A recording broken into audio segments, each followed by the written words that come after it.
Company. Yes, Mr. Gray. Please, my lady. The point we had reached yesterday was that the nature of what has been labelled as an equitable lien is, in fact, simply an expression of the court's willingness to intervene in exercise of its equitable jurisdiction. What I wanted to do then is to pick up, in our case, page 1139 of the bundle, why the court is willing to do that. Why is equity willing to intervene?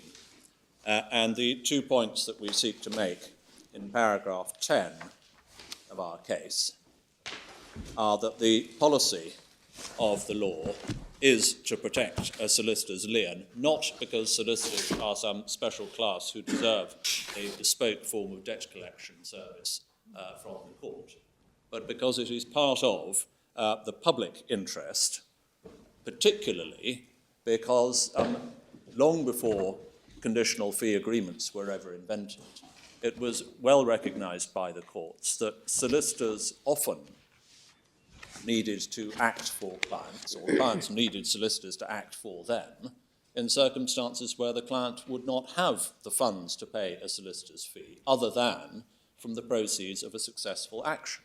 So this is an equitable jurisdiction specific to solicitors, is it?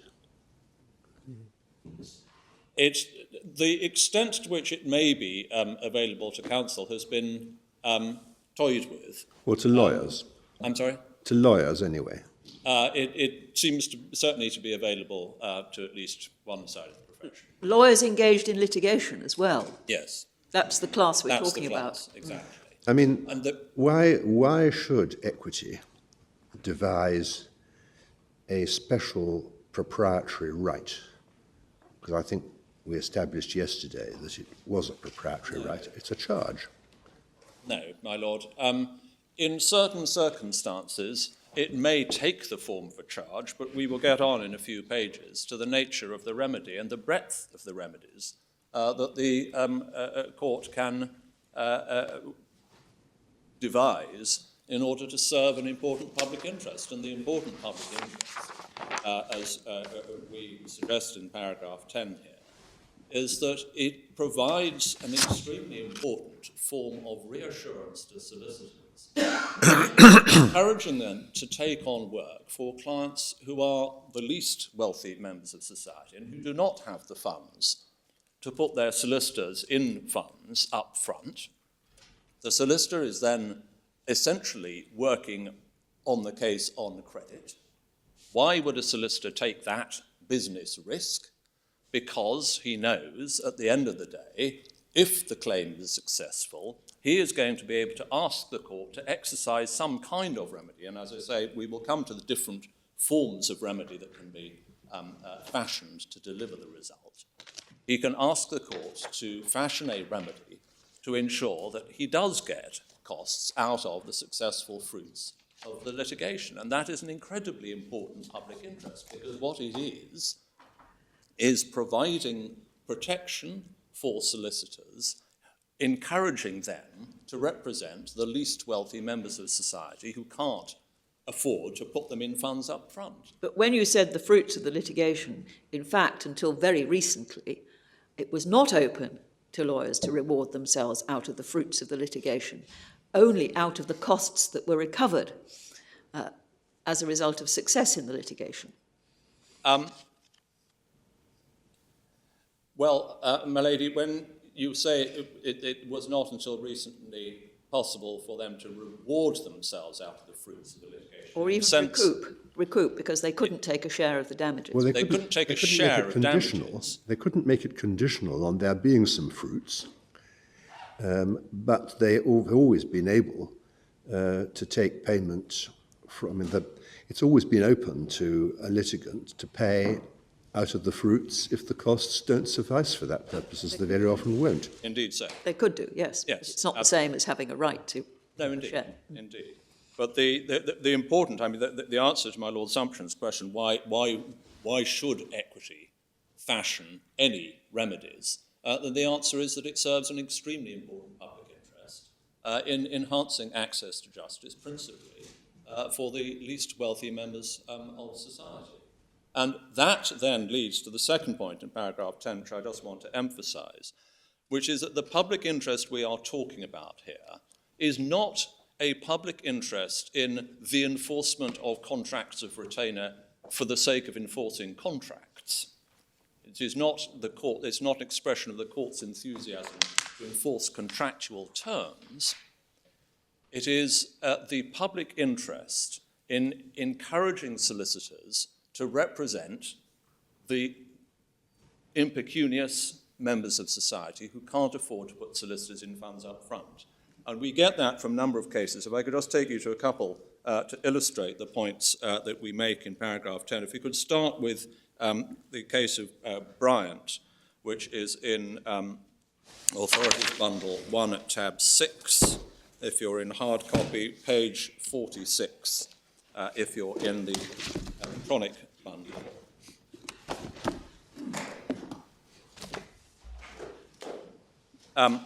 The facts, very briefly, were that the lay client, Mr. List, had the benefit of a costs order in his favour, but he was impecunious and he was arrested at the suit of a creditor. The solicitor, his solicitor was worried that Mr. List would settle the claim for costs, thereby defeating his lien. So the solicitor gave notice to those against whom the costs order had been made, telling them not to pay the costs to List directly. But instead of taking payment of the costs, in order to secure his release, Mr. List signed a release of his claim for costs, and the solicitor then applied for the costs to be paid by those against whom the costs order had been ordered.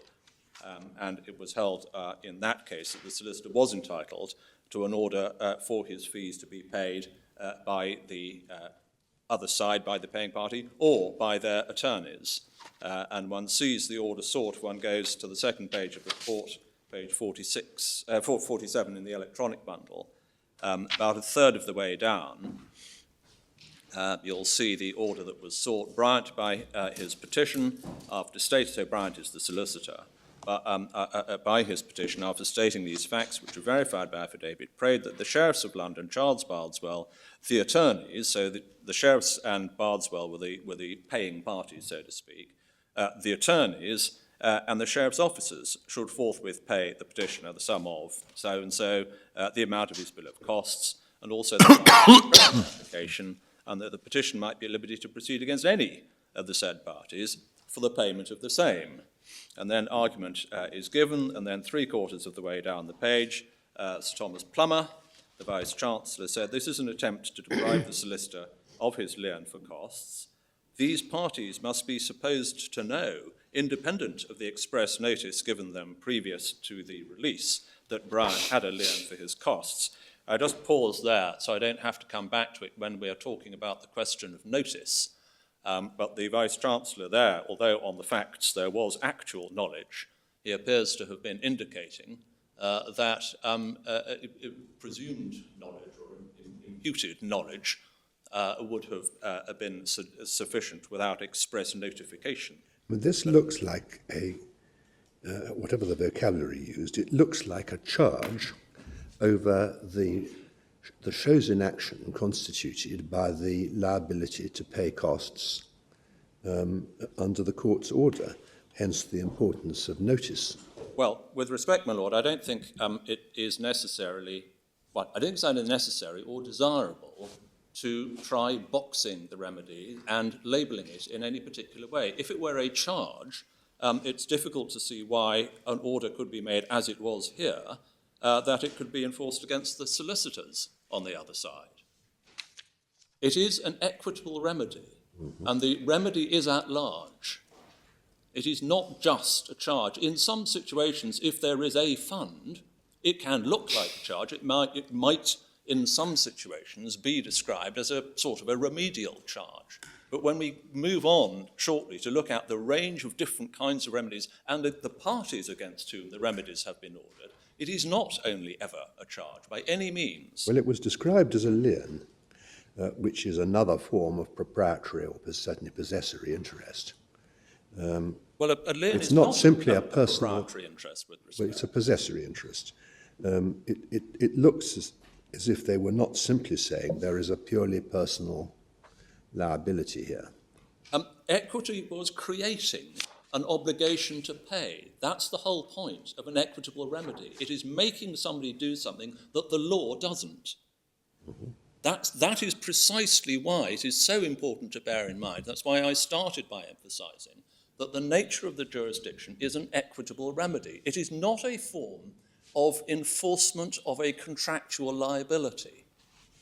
Equity's jurisdiction is at large, and it makes orders against litigants, it makes orders against attorneys, it makes orders in the context of litigation, in the context of arbitration, it makes orders for payment, it makes orders preventing payment. It does all of these things in order to protect a proprietary interest in the broader sense of that expression that is accepted by equity.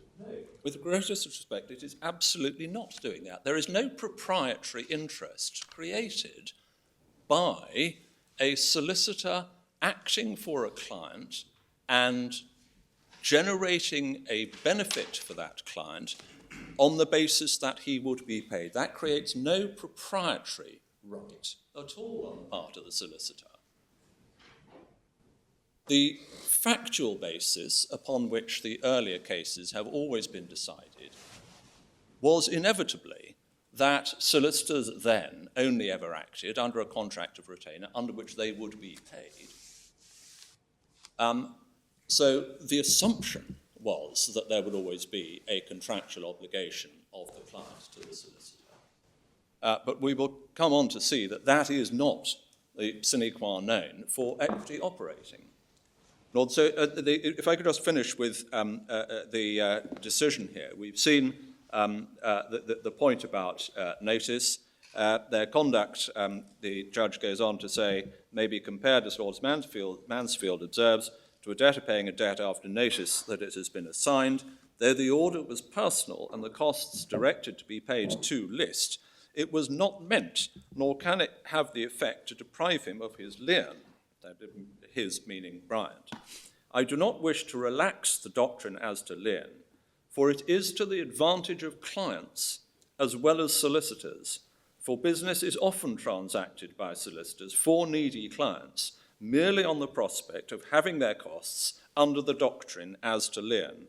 And that, in our submission, is an important expression of the policy, the public interest policy underlying equity's willingness to do something. And you'll see in the last three lines, the judge agreed to grant the prayer of this petition, which we've seen, which is making the remedy available against the paying parties or their lawyers. Could we then also look, if people are using the hard copy bundle, it may be convenient to jump in the chronology and just look at Fuld, which is in tab 8 of this bundle, page 58 in the electronic bundle. And there's just a short passage in this case at page 67 in the electronic bundle, 736 of the report. Mr. Justice Scarman, as he then was, between F and G, he says, it might, however, be argued that there is no fund in sight before taxation has determined the amount of it. Just pausing there, and again, so I don't have to come back to it, one of the questions that influences the court's willingness to exercise its equitable jurisdiction is whether there is any uncertainty as to the quantum of the costs that are owed to the solicitor in relation to the regime that we are dealing with the protocol that carries fixed costs. Of course, that is never going to be an issue. There is always certainty as to quantum. As a matter of common sense, the fund has been in sight at least since the court's order for the payment of those costs became final by dismissal of the appeal proceedings. Is it to be suggested merely because the client has not ascertained the amount of the fund by agreement or taxation that there is no fund? If this were the law, the client would indeed be able to deprive the solicitor of his lien, which, as was emphasised in Ex parte Bryant, it is the policy of the law to protect. The cases stress that the solicitor's right is to the exercise by the court of an equitable jurisdiction. And so, both because it echoes what is said in Bryant and because it emphasises the equitable nature of the jurisdiction, we would place reliance on that. And then there are two other cases I just wanted briefly to take you to in Authorities Bundle 2. First of all, Moss, which is at tab 26 in the bundle, page 311.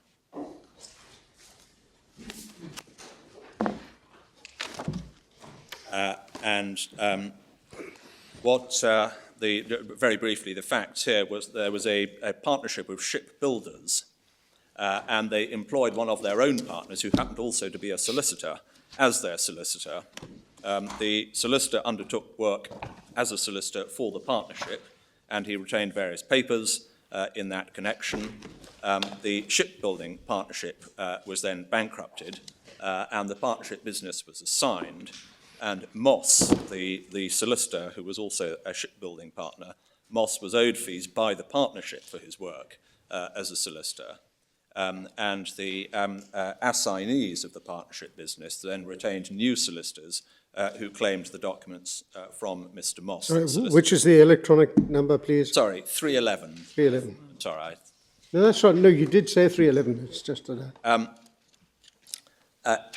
In that context, Lord Romilly, Master of the Rolls, page 313 in the bundle, just one paragraph. His Lordship said, "I think it is of great importance to preserve the lien of solicitors. That is the real security for solicitors engaged in business. It is also beneficial to suitors. It would frequently happen, but for the lien which solicitors have upon papers and deeds, that a client who is not able to advance money to enable them to carry on business would be deprived of justice through inability to prosecute his claims in the suit.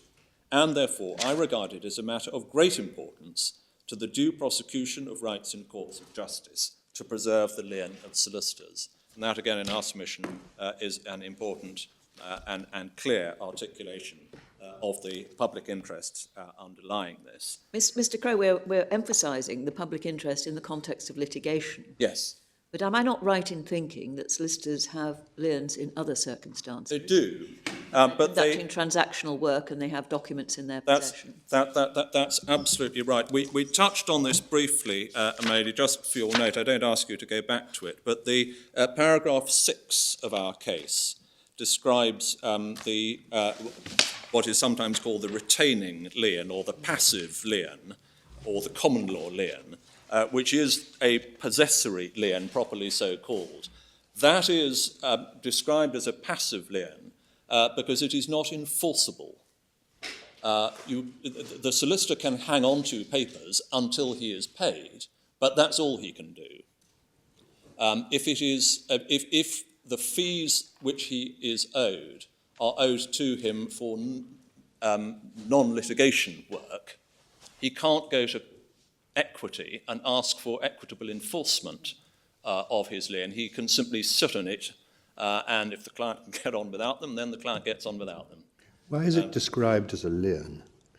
I mean, when the solicitor's right, either. Well, the common law one is a classic lien. It's possessory, as you say.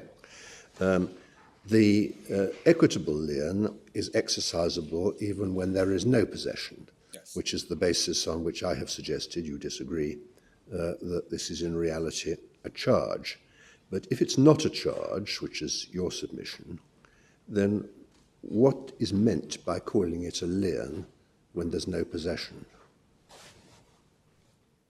Well, there are several answers, my lord, to that. First of all, your predicate, again, is with respect not my position. I said, you say, I'm saying it's not a charge. I'm saying in some situations it may be. Okay, that is. It's not always a charge. Yes, it doesn't have to be a charge. Second point is that I suspect that the reason why the expression equitable lien fell into usage was that in origin it was seen as being an accessory, a kind of a secondary form of relief in order to protect a solicitor's opportunity of acquiring a true possessory lien. And it's a remedial jurisdiction to deal with situations in which a true lien has not come about because of the conduct of the parties. But strictly speaking, it's a misnomer, isn't it? Yes, it absolutely is, as many of the courts have said. I think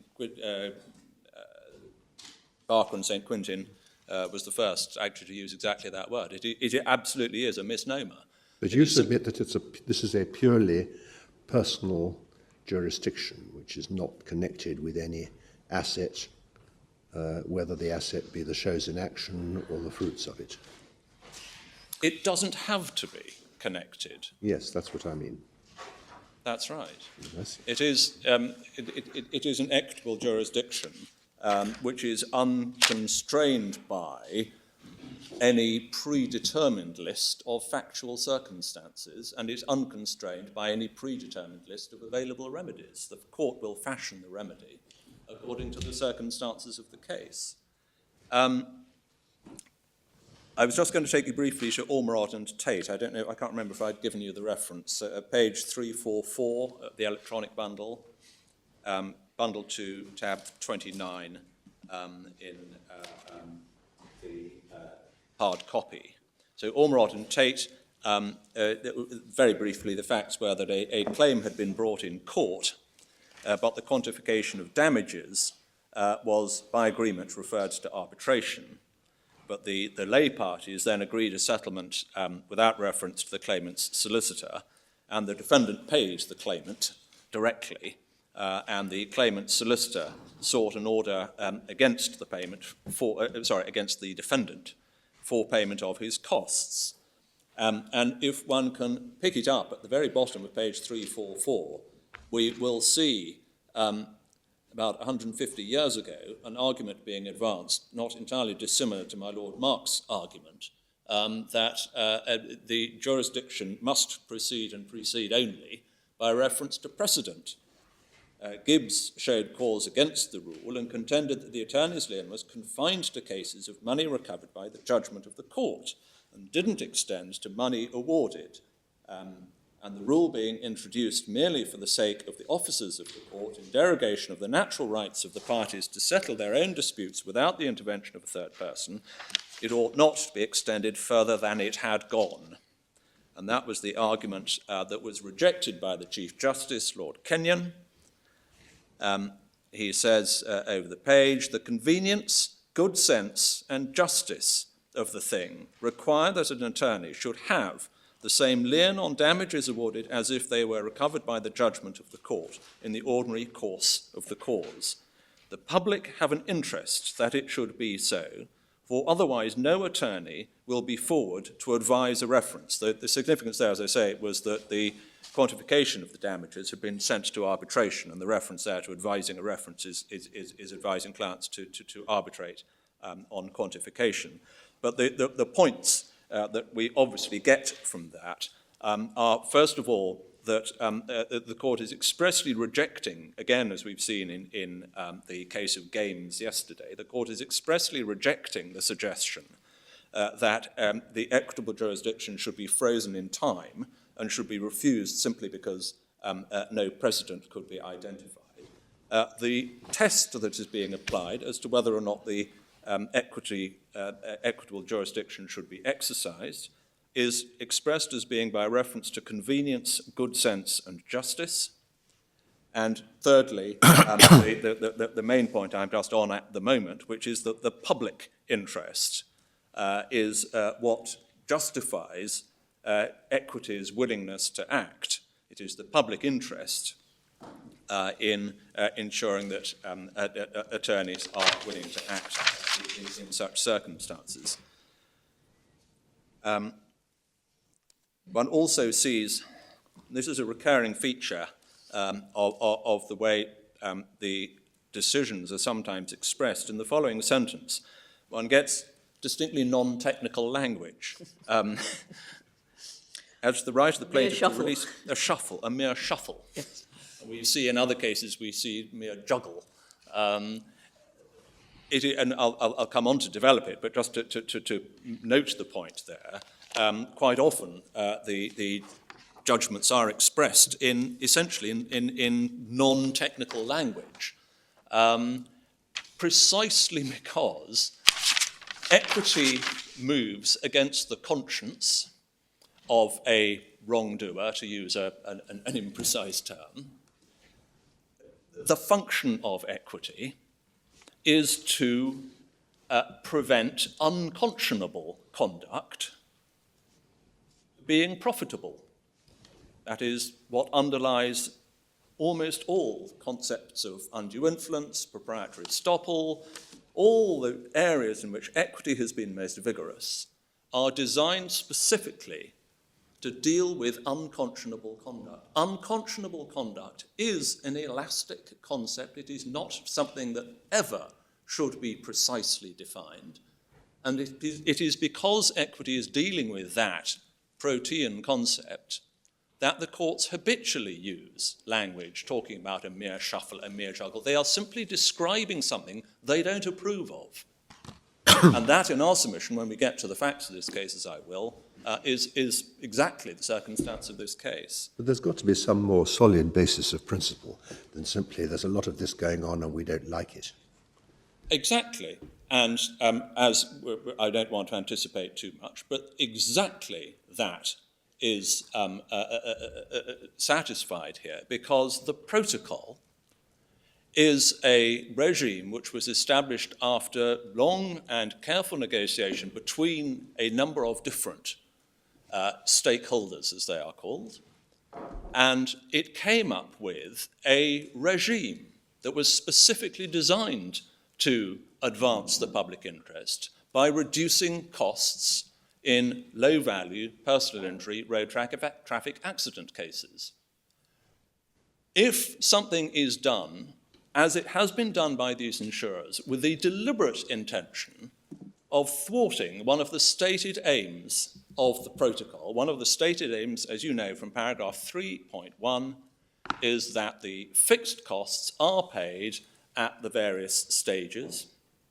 That is one of the stated aims of the protocol. If something is done with a deliberate intention of thwarting that aim, then in our submission it cannot possibly be said that if equity intervenes, it is intervening on an unprincipled basis. It is intervening specifically in order to uphold the general public interest we have just been looking at, and the specific public interest that has been articulated in the promulgation of the protocol. Would it be open, for example, to an insurer simply to say, we dispute liability for the purpose of taking the matter out of the protocol, and then proceeding with his scheme to deprive the solicitor of his costs? It would have been open to the insurer not to acknowledge the claim under the protocol. Yes, well, I mean, Absolutely. in a sense, he'd have to wait 15 days before that had any consequences, whereas he could at once say, I'm not accepting liability. And the protocol would then become irrelevant. My Lord, I'm at the moment addressing points of principle. Can I not get too deep into the protocol yet? The argument against you is that founding this equity on a carefully balanced scheme, and I quite see that it is a carefully balanced scheme, which has so many exit doors to it, may not be a very solid foundation. Well, that is an argument, with the greatest respect, why in a particular case the court might choose not to exercise its equitable jurisdiction. But this court is not a court of first instance trying to decide whether to exercise the equitable jurisdiction. You are, first of all, having to decide whether the equitable jurisdiction applies at all. Is it an available bit of the armoury? If it is, the fact is it has already been exercised in the court below.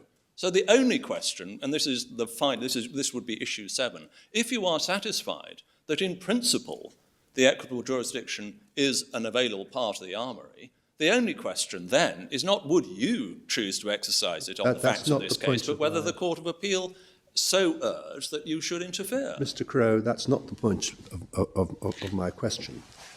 It must be a relevant factor in deciding whether this jurisdiction exists in the form that you're contending for, that it would be full of holes if it did exist. That is a relevant factor in deciding whether there is such a jurisdiction of the breadth that you contend. I quite see that if there is, there's no problem about applying it in accordance with the decisions of the courts below. Well, as I say, my Lord, our submission is that what your Lordship has just described are criteria for deciding whether or not to exercise the jurisdiction. The jurisdiction of the court to require costs to be paid by litigants or their funders is a jurisdiction which, in our submission, undoubtedly exists, and indeed my learned friend concedes it exists. The only real question in this appeal is whether these are factual circumstances in which it should have been exercised. And so far as that is the question is whether it applies in cases where there isn't an accrued liability. That is absolutely right, yes. But that is a question of the circumstances in which the jurisdiction should be exercised. The other point that is just worth making, since we've got on to that, just apropos this point, my learned friend was very keen, and I'll come back to his public policy arguments a little later, but he was very keen to emphasise the importance of allowing claimants and insurers to settle quickly. Your Ladyship and my Lords will be aware from the evidence put in by the Law Society, I needn't go to it, but paragraph 19 of Mr. Marshall's witness statement, page 791 of the bundle, relies on independent research conducted by the then Financial Services Authority, which shows that claimants who refuse an insurer's initial offer and take advice from solicitors, on average, recover between 2 and 3 times as much by way of damages. Is that in all kinds of claims, or just in PI claims, or just in RTA PI claims? I will just need to check. It's, I think it's in relation to road traffic claims.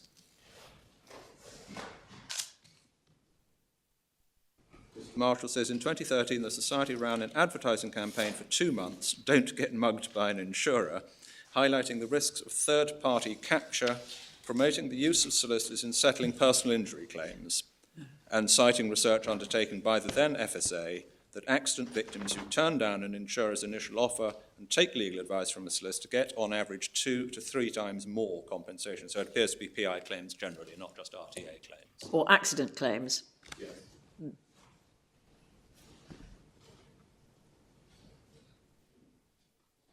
So, but I then move forward. We're still on page 1139 of our case, but it is perhaps the single most important paragraph because it identifies the public interest that we are seeking to uphold through the exercise of this jurisdiction. And then we go on and point out in paragraph 11 of our case very simply that the 2 features of the equitable lien that are worth emphasising are that the justification for it is founded on a benefit flowing to the client, which derives from the solicitor's efforts, and secondly, as we have seen from the case we were just looking at, the case of Ormerod and Tate, that the jurisdiction is available as much in relation to recoveries made through arbitration as it is to recoveries made in court. Could I just, for the sake of precision, correct something my learned friend said, which I also say incorrectly in footnote 35. Your Lordship, my lady, may recall my learned friend referred very briefly to the case of Megadition and Lightbound, Yes. which is page 292 in the electronic one. I'm not going to ask you to go to it, but it's bundle A2, tab 23. Both he and I suspect, have been misled by the same textbooks, which say that it is authority for the proposition that the lien is not available in relation to recoveries made through mere negotiations where litigation was threatened but never issued. There are, I think Halsbury cites it for that, and there's also a textbook on lien which cites it for that proposition. Read carefully, in fact, it is not authority of that proposition at all. Megadition was in fact a case of a possessory lien. It was not an equitable lien case at all. The issue was in fact far narrower, because what had happened is that the claimant had instructed solicitors. They had run up enormous costs. They were trying to make a recovery in relation to a mining concession in Syria. They had run up enormous costs. The claimant had then run out of funds and gone bankrupt. He had in due course died. A question then arose as to whether or not the solicitor's lien, which was a possessory lien on the concession contracts which they had then recovered, whether the solicitor's lien operated both in relation to the costs incurred on behalf of the trustee in bankruptcy and in respect to the period before the bankruptcy. So it wasn't a question, is there an equitable lien at all, because it was actually a case of a possessory lien. And secondly, it is not authority for the proposition that a lien does not operate in relation to the proceeds of a negotiated settlement rather than litigation. It is merely authority on the question of priorities in a bankruptcy in relation to a possessory lien. That's a rather long correction of a very short footnote, but I think it is perhaps important just to get the cases right. Moving on then, section B3 of our case, page 1140, we then look at what are the circumstances capable of giving rise to an equitable lien. And what we urge on you here is extremely trite in many senses, but it is sometimes easy to overlook the importance of the simplest propositions. Equity, as we quote here from Snell, is a conception of justice that transcends the substantive and procedural rules of the positive law. Its intended effect is to qualify the enforcement of the positive law, to ensure a more complete standard of justice than the law itself would attain, and in order to achieve that, it must always remain flexible and adaptable. Flexible in the sense of not being confined to a fixed, predetermined set of categories of factual circumstances, and adaptable in the sense of moving with the times. And you will not have been unaware of the fact that my learned friend's argument essentially asks you to find that equity is frozen in time, and that it cannot and should not adapt to the new world of litigation funding in which we currently find ourselves. And in our submission, there is absolutely no reason why equity should be frozen in 1779 or any other of the landmark cases that you have had cited in front of you. It is, with the greatest respect, your responsibility in this court to ensure that the oxygen of equity continues to feed the blood of the law so that the body remains healthy. We've cited, for that proposition, as you see from our case, we've cited various passages from Snell and from Spry, just so that we tie it together.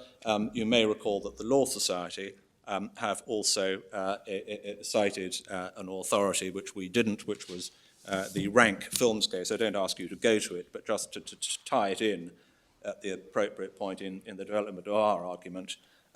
It's the rank films is at bundle A, authorities bundle 2, tab 33, electronic page 380. And the actual passage they cite is electronic page 439, letter C. It is easy to state those propositions in general terms, but it is, in our submission, absolutely fundamentally important to bear them in mind and to give them real force in the context with which we are dealing. Because what one then gets is the proposition in paragraph 14 of our case that we submit, it has rightly been said of a solicitor's lien that it is not necessary to define what would be a proper case for the interference of the court. It is not necessary because equity doesn't move by reference to hermetically sealed categories. It responds to the circumstances as they arise in different cases. And so, and this is all in anticipation of the argument, the more specific argument as to whether or not collusion, as it is conventionally described, or notice, are the only two boxes which can be pulled off the shelf in order for equitable intervention to be invoked. And in our submission, that is simply a wrong approach when you are dealing with an equitable jurisdiction, because equity responds by reference to the conscience of the putative wrongdoer. And there is absolutely no reason why it should be limited in its application to only two predetermined situations of collusion and notice. It may well, the conscience of the putative wrongdoer may well need to be pricked by reference to entirely other circumstances. One gets that, if I could just very briefly mention, take you to a couple of the authorities just to make good this point, that the authorities don't require equity only to move by reference to a finite number of circumstances. Sullivan and Pearson, which is Authorities Bundle 3, tab 40, page 508.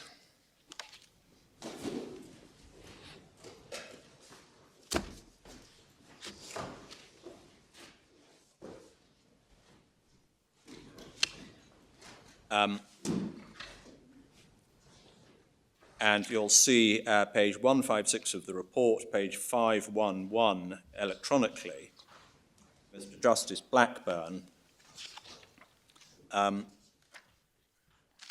is saying that towards the latter part of the paragraph, two-thirds of the way down that paragraph, he says it's not necessary to define what would be a proper case for the interference of the court. If a judgment were obtained or a debt ascertained to be due and an agreement were made to give the plaintiff more than he could get in the ordinary course, there would probably be a case for the interference of the court. Other cases might be suggested. He's not proceeding on the basis that there is some need or desirability in defining an exhaustive category, an exhaustive list of categories. One can also look at Ormerod and Tate, which we were with a moment ago.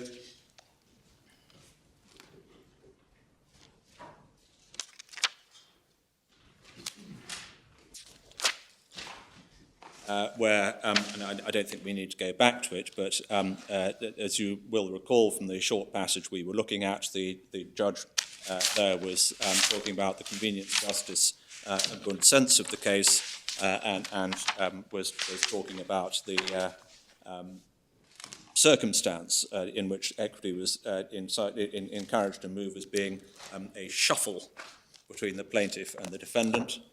We saw ex parte games yesterday, and I don't need to go back to that.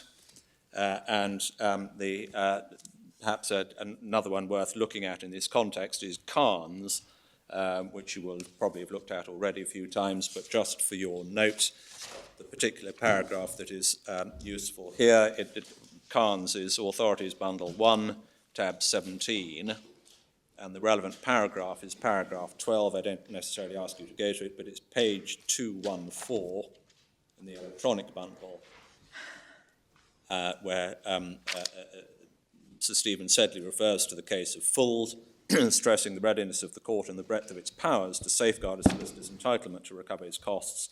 It says it's accepted in the present case accordingly if the payment was improperly or irregularly made to Mr. Chifuntwe, the claimant. The Home Office must make the payment again. So again, one gets the imprecision of language because it is a test dictated by questions of unconscionable conduct and propriety. But there was, in fact, no unconscionable conduct in Sullivan and Pearson, was there? In Sullivan and Pearson,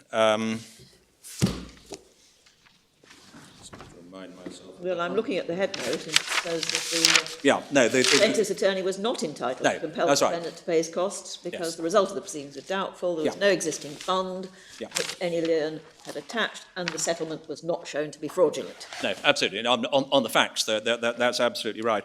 Although what is interesting, and it may be convenient just to pick that up since you've drawn my attention back to it, Mr. Justice Hayes, page 513, says the substantial ground of the application is that the attorney has been deprived of his costs by the compromise between the plaintiff and the defendant, but in fact the costs from the defendant to the plaintiff were in doubt. The plaintiff was indebted to his attorney, but the defendant was not. There was no certainty as to the result. The court never grants a rule for a new trial in a case like this unless there are strong grounds for a new trial. The facts were actually that the claimant had already recovered a judgment, but there was clearly something defective about it, so a retrial had been ordered. So what the judge was saying is, well, you don't get a retrial unless there's something very strange has happened. So we can't really regard this as a case that has succeeded. So he says, we cannot say we are depriving the attorney of his costs when it was quite uncertain whether costs would be obtained from the defendant. And that is important because what it emphasizes, again, is that when equity is considering whether or not to do something, it is not considering, should I enforce a contractual liability of the client to his solicitor? It is looking at the question whether or not it should intervene in circumstances where the costs liability of the paying party have somehow been avoided. And that is what really matters in our case, because it is the aim of the protocol, as we will see, that the insurer pays fixed costs at predetermined stages. So it is exactly a situation that would have captured Mr. Justice Hayes' enthusiasm, applying the approach in Sullivan and Pearson. So just moving on through our case a little more quickly now, page 1141, we say that when you're looking at the case law, as to whether or not it does in fact list an exhaustive number of factual situations in which the equitable jurisdiction could be exercised. We say, first of all, it would be an odd thing to do because it's an equitable jurisdiction. Secondly, that obviously each case is simply a decision on its own facts. It's not an attempt at codification. 16.3 is the point that we have already made, which is that in many of the cases, the judges use analogies, metaphors, and imprecise non-technical language, and in our submission that reflects the elastic nature of the jurisdiction. And we point out in 16.4 that the flexible nature of the remedy and the elasticity of its application may also explain why there is occasionally an apparent inconsistency between the ways that the court has sometimes described the jurisdiction, or its willingness to exercise the jurisdiction more precisely. And we do say, just picking it up at 16.6, there are, we say, numerous illustrations in the case law of equity's willingness to intervene in the absence of notice or collusion. And we point out in paragraph 17 that, in fact, Welsh and Hull, which is the generally regarded as the first case in the whole line of authority is exactly that. And we quote the relevant part of Lord Mansfield's judgment towards the bottom of the page there. An attorney has a lien on money recovered by his client for his bill of costs. If the money come to his hands, he may retain the amount of his bill. So that's the possessory lien. It then says he may stop it in transitu if he can lay hold of it. That may also be a reference to a sort of self-help possessory lien. But then he says this: if he apply to the court, they will prevent it being paid over till his demand is satisfied. Now that is an exercise of the court's equitable jurisdiction without anything to do with collusion or notice. He is saying the court will prevent it being paid over until his demand is satisfied if he has an entitlement there. So it is self-evidently the case from the very beginning of this jurisdiction's analysis in the courts, in Welsh and Hull, that the court is willing to do at least something without requiring collusion or notice. It is prepared to grant at least some forms of protective remedy. And that's exactly the point that Carnes makes about Welsh and Hull itself. As we point out, if you just go over the page in our case, 1144, the quote right at the end of paragraph 17, what Stephen Sedley said in Carnes, was that although the claim in Welsh and Hull failed, in the absence of either collusion or notice, Lord Mansfield was clear that the court, if alerted, had power to intervene in order to preserve the costs from dissipation. Now, that is simply an illustration of a remedy that is available in the armoury of equity, absent collusion or notice. I think so what Mark said, if there's going to be an application to the court, there will be notice. In a sense, that may be true, but the court's jurisdiction is not being triggered by the application to the court. The court's jurisdiction is being triggered by the fact of a risk to of the solicitor not getting paid. So, yes, the application to the court, in a sense, brings the matter to the notice of the other side, but that is not what triggers the court's jurisdiction. So our submission is that it is quite apparent that when you're reading a case law, the one thing one always needs to bear in mind is that there are almost always two things in play, although they're not always separated out and separately analysed in the judgments. One is there a jurisdiction available at all? And the second is, on the particular facts of the case in hand, should any remedy, and if so, what remedy, be granted? And notice, I mean, if the money has not yet been paid out, there's no reason why notice should not be given simply by the litigation, because nobody's going to come to any harm. If the money is still there, you can stop payment. But if there has been notice before any application is made to the court, that means that even if the money has already been paid out at a stage after the notice but before court proceedings, the party may be directed to pay it again. Yes. So that notice is critical, actually, in both cases. Well, my lord, what you are, with respect, describing is simply an illustration of some of the factors that the court takes into account.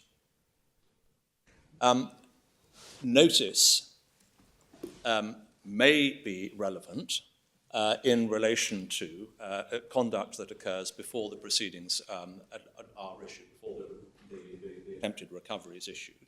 If there is notice of the non-payment, and there is notice, for example, that the solicitor's client is indigent or is about to skip the jurisdiction, then the court may be willing to act. Yes, notice of the solicitor's rights, isn't it? Well, to be frank, notice of what is a little unclear. I mean, in Welsh and Hull, it's described in different ways. Lord Mansfield says,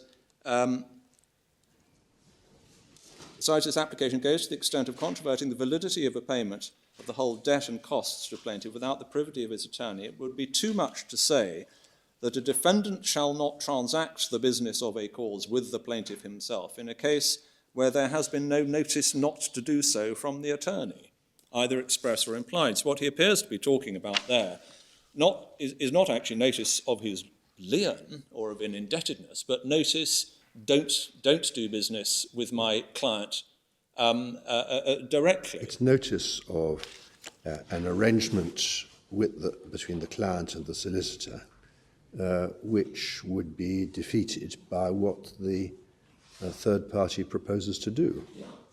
And if one translates that to the facts of this case, we know that the claims notification form has as box 1 contact details. Contact details are given as Gavin Edmondson, Solicitors.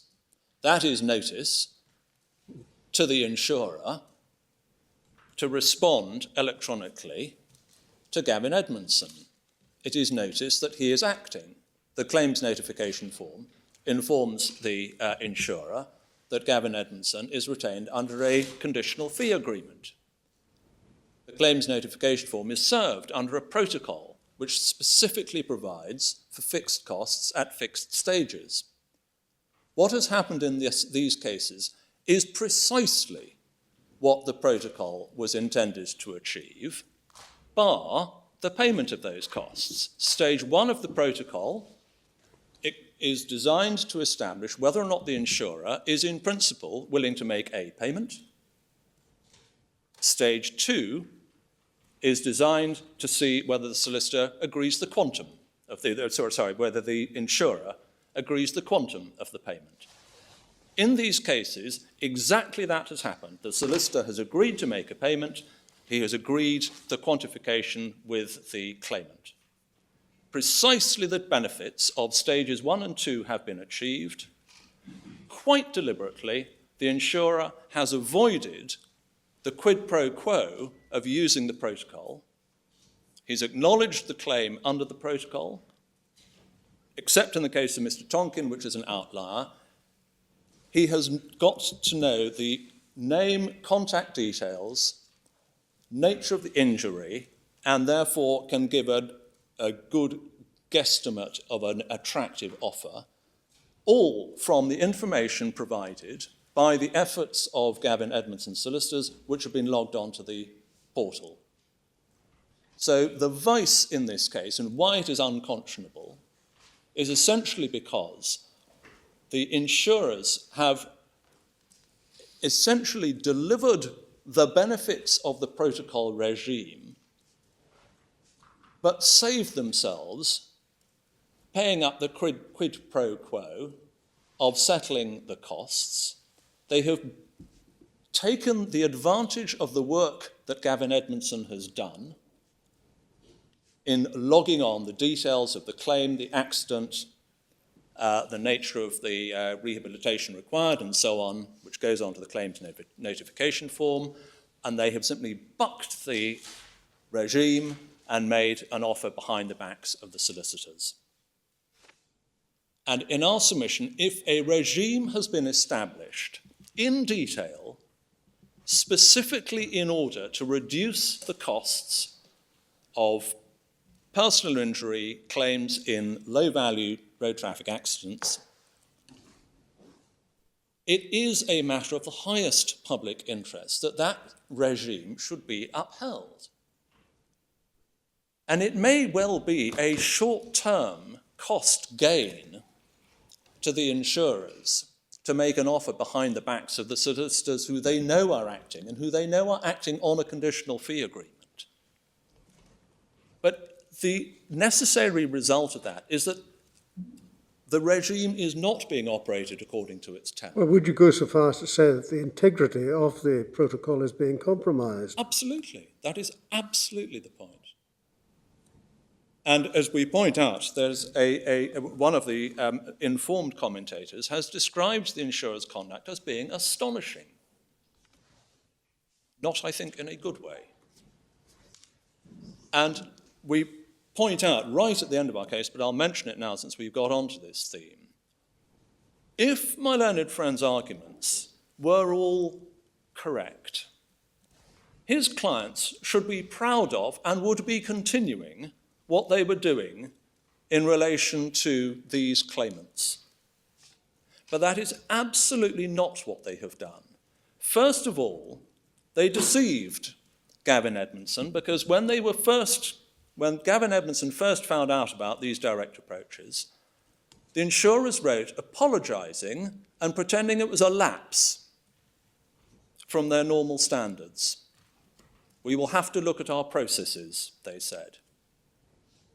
There was deliberate deception.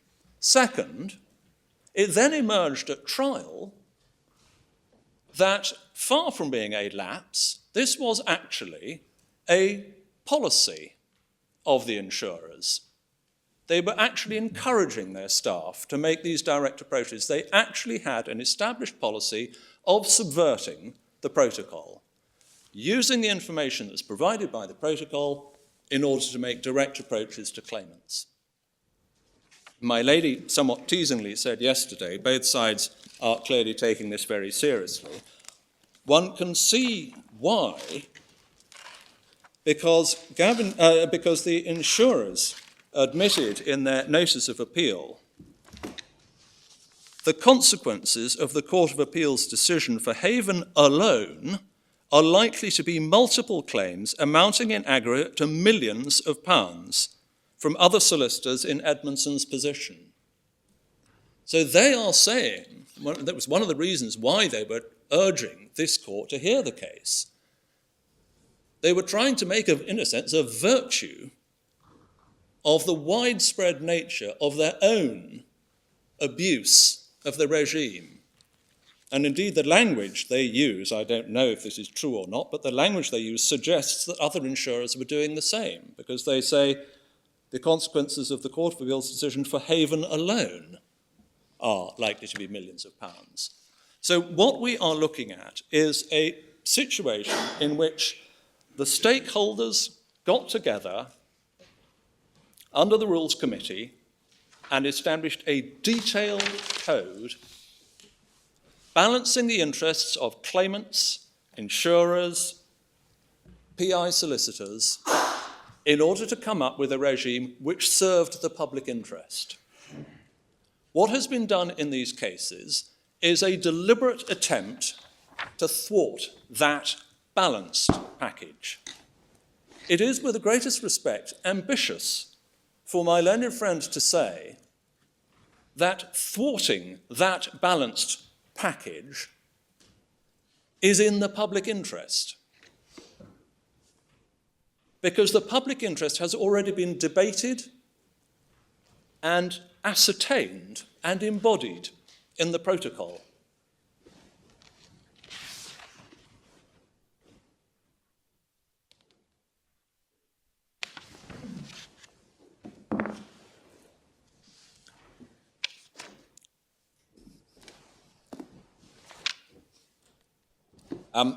Just returning to our case then, the 2 points we make are, first of all, that the case law makes it clear that equity moves when equity needs to in the interests of justice in order to pursue the public policy. Secondly, the point we make in paragraphs 19 and 20 are that even if some of the things said in some of the cases do suggest that equity only moves in cases of collusion or notice, in our submission, there is no need for this court to regard itself as being bound in any sense by those decisions, because they display, if that is what they are genuinely saying, a failure to appreciate the true nature of the jurisdiction in question.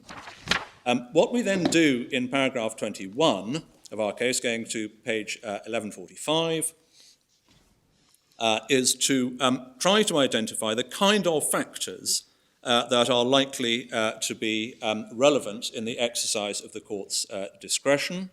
in exercising its equitable jurisdiction. I don't propose to take you through those. I don't really have anything to add to what we say there. But what we are leading up to with those submissions, and it's a point perhaps made most specifically at the bottom of 1145, we say, irrespective, in Little Roman 5, last 3 lines on page 1145, irrespective of any collusion or fraud, whether the paying party, one of the relevant factors will be whether the paying party acted irreproachably or negligently, or was guilty of unprofessional conduct or sharp practice. And the reason we urge you to accept that, in a sense, unilateral misconduct is capable of being relevant, rather than obsessing about finding collusion in the sense of a equally guilty minds on the part of the paying party and the solicitor's client. The reason why we say unilateral misconduct is sufficient is twofold. One is that equity moves by reference to the conscience of the person against whom it is acting. If the conscience of the paying party should be pricked by equity, then it does not matter if the claimant is stupid, uninformed, Nelsonianly blind, or just naive. If the order is being sought against a badly behaved insurer who is deliberately trying to save millions of pounds by not doing what the Rules Committee has said is the right thing to do, then in our submission there is no reason why equity should need to find misconduct on the part of the receiving party as well. So that is our argument of principle for saying that collusion should not be the be-all and end-all. And obviously, the second reason is that if the public interest you're looking to protect is making sure that solicitors don't throw up their hands and say, I'm just not going to provide a service in this sector anymore because I can't make a business out of it. That is essentially the public interest we're looking at that we saw in the case of Edmondson and so on. The lien is there, the equitable lien is there to make sure solicitors are willing to act for people who can't afford to pay them from their own pockets. So if equity is encouraged by my learned friend to sit on its hands and do nothing to remedy a situation in which there has been a systematic flouting of the code, then you have delivered exactly the vice that the equitable lien is designed to prevent.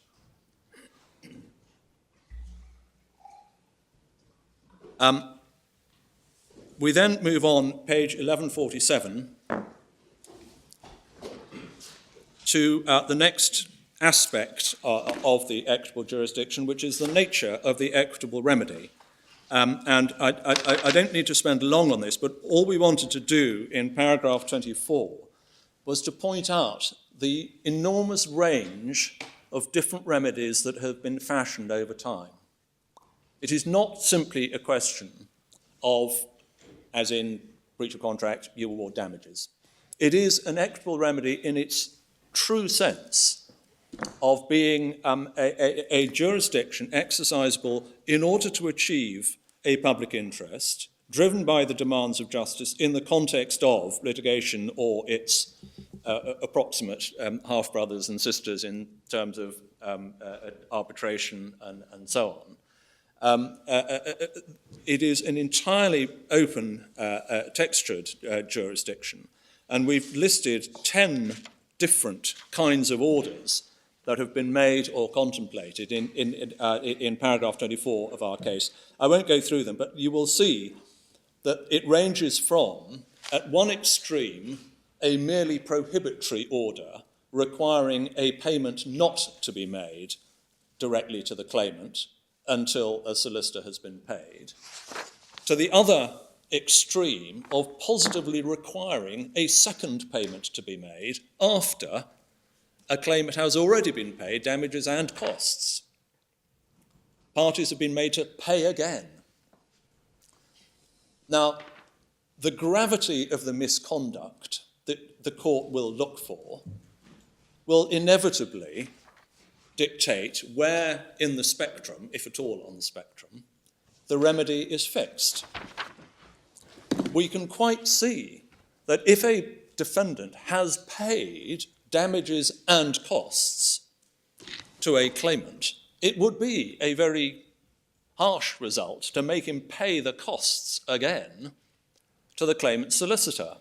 And in that situation, you may well look for fraud, equitable fraud, but that is not this case. This case, avowedly, is not a situation where a defendant has paid up damages and costs and is being dunned for the costs again. This is a situation in which an insurer has signed up to the regime under which he knows fixed costs are meant to be paid by him to the solicitor, and he hasn't paid them. And as, again, very ambitiously, my learned friend tried making a virtue of the telephone transcripts. They are, with respect, shocking, those transcripts, because what the insurer's representatives are doing are saying, look, we're going to have to pay your solicitors if this goes ahead, so why not take something now and let us off the hook? It's a disgraceful business model, and it is not surprising that not only did Haven pretend it wasn't happening, but they have now, as we are told, abandoned that policy. So I didn't quite complete the point I was making earlier. If my learned friend's submissions were all correct, as I said earlier, his client would be proud of what they were doing because it would be serving a public interest in reducing the costs of personal injury claims, and he would be pursuing it. But that is not what they are doing. They have said they have abandoned the policy. They pretended it never was a policy, and it only came out at trial that this was, in fact, a systematic approach on their part, encouraged by the firm. So what we have here, between, as I say, in the wide spectrum of remedies, the remedy that was ordered in this case is not at the most extreme, because it is not a situation where a defendant has paid damages and costs and is being made to pay again. All that the Court of Appeal was doing was essentially saying, you, the insurers, press the button saying acknowledge, you signed up to the protocol regime, you knew the protocol regime involved the payment of fixed costs. The outcome in these cases is exactly what the protocol contemplated and was designed to achieve at stages 1 and 2, which is essentially a tacit admission of liability and an agreement on quantum. And all the Court of Appeal is saying is, in that situation, not paying the costs that are required under the protocol is simply not an acceptable approach to dispute resolution. And it is therefore the kind of unconscionable conduct which equity should correct. So we then move on, page 1149 in our case, to look at the nature of the interest that equity will protect. And here we grapple with the question of whether or not it is only and ever in circumstances where there is a currently accrued contractual entitlement to costs that equity should be interested in exercising this particular jurisdiction. And essentially what we're saying under this heading is two things we identify in paragraph 27. Again, we proceed first by reference to the case law, and secondly by reference to principle. First of all, by reference to the case law, we say that the case law does not support the narrow approach that my learned friend would urge on you, which is that equity can only intervene in circumstances where there is an accrued contractual right to costs. And secondly, we say even if, in the alternative, even if the case law has hitherto been confined to situations in which the solicitor has an accrued contractual right to sue his client for fees. There is no reason in principle, bearing in mind the public policy that we are talking about, which we tried to describe in paragraph 10 of our case, bearing in mind the public policy with which the jurisdiction is concerned and is concerned to protect, there's no reason in principle why the jurisdiction should be confined only to cases in which there is a contractual right to costs from the lay client. And we say that, and that's the significance of the point I was making in relation to paragraph 10 of our case, that the public interest is essentially encouraging access to justice for less wealthy members of society. The public interest is not enforcing solicitors' contracts of retainer in the interests of enforcing contracts. The public interest is ensuring that solicitors are prepared to offer their services to the less wealthy who would otherwise struggle on without legal advice, and, as demonstrated by the FSA's independent research, would, on average, as a result, be worse off. So far as the case law is concerned, we simply point out that when you're reading the case law, one simply has to remember that until the relatively recent development of conditional fee agreements, all the cases are simply dealing with a factual situation in which a solicitor would only be representing a client if there were a contract of retainer with a condition to recover. And one always just needs to bear in mind whether, when reading what the judges have to say, they are in fact making a point of principle, namely, equity is only ever interested in operating if there is a currently enforceable contractual right, or whether they are simply expressing equity's willingness to act in that particular factual context. And in our submission, although my learned friend has selected some remarks in the judgments in which that assumption is made, the assumption is that there is a contractual entitlement as between the solicitor and the client. The challenge that he faces and can't meet in our submission is finding a statement of principle that is a necessary precondition to equity being interested. And that slides into the issue of principle which we deal with at page 1150, which is that once one has recognised what the public interest is in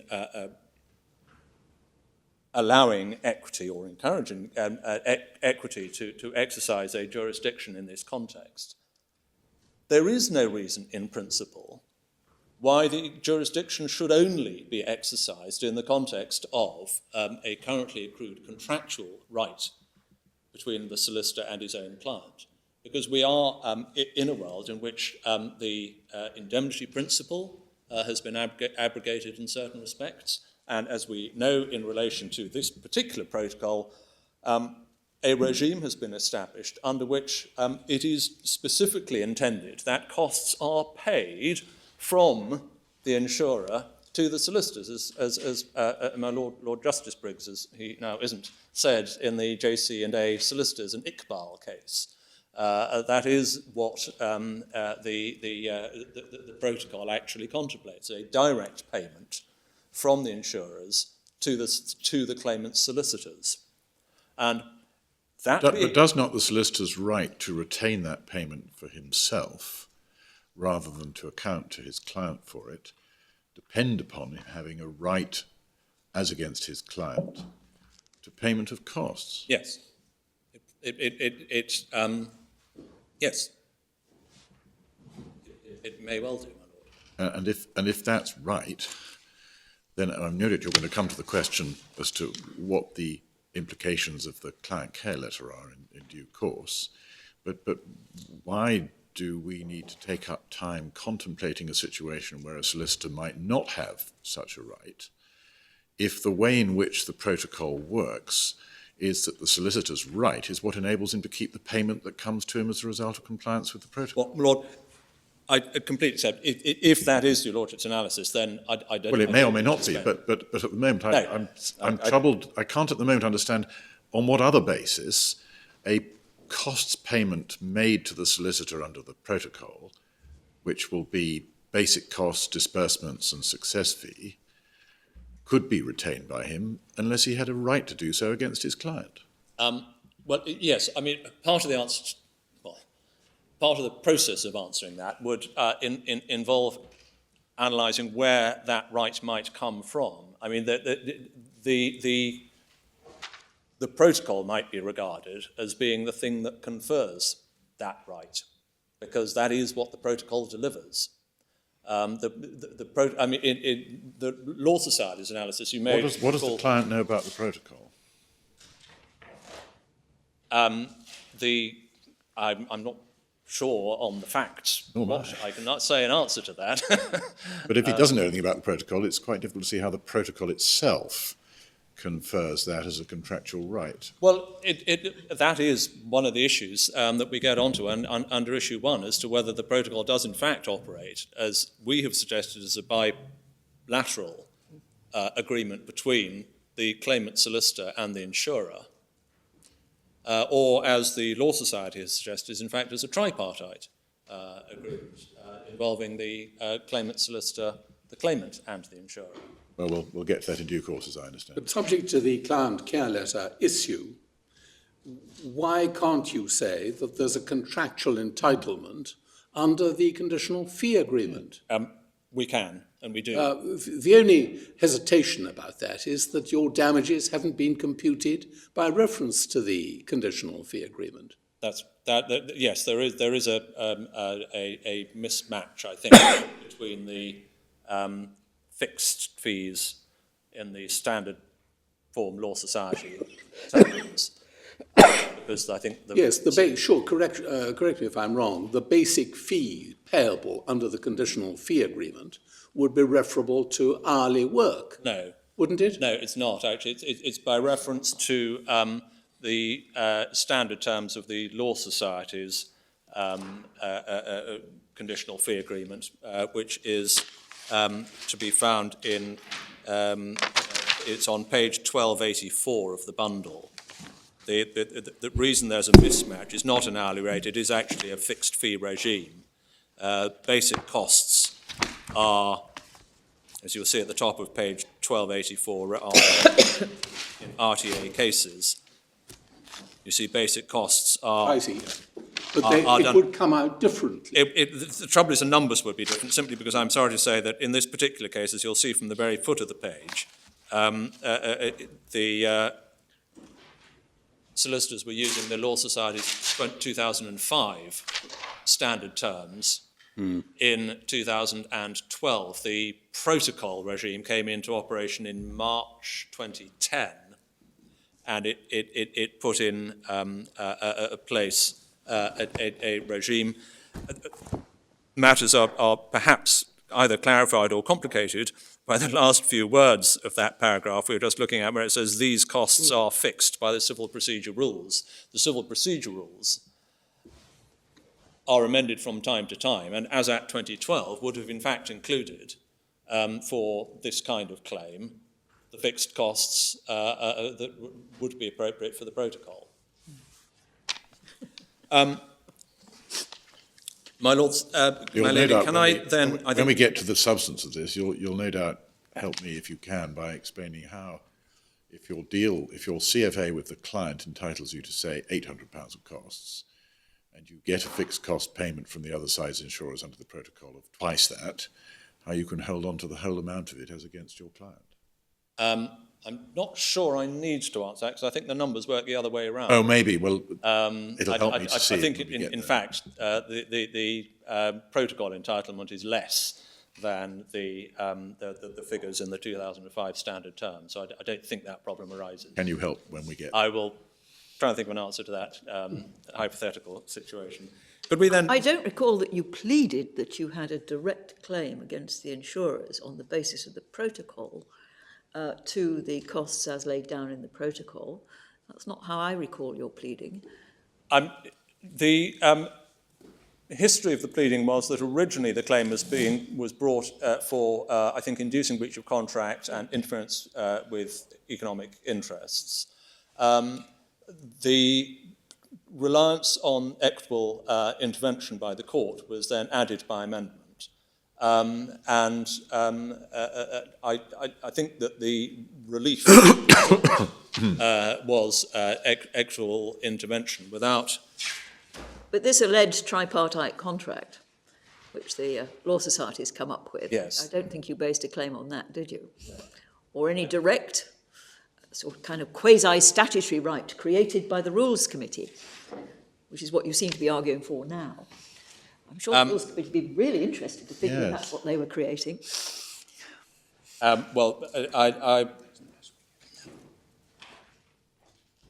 Yes. I think you were taken to paragraph 15.1 of the pleading yesterday, the re-amended particulars of the claim, which says, further, or in the alternative, in settling with the clients in the manner in which it did, the defendant breached the provisions of the protocol in that.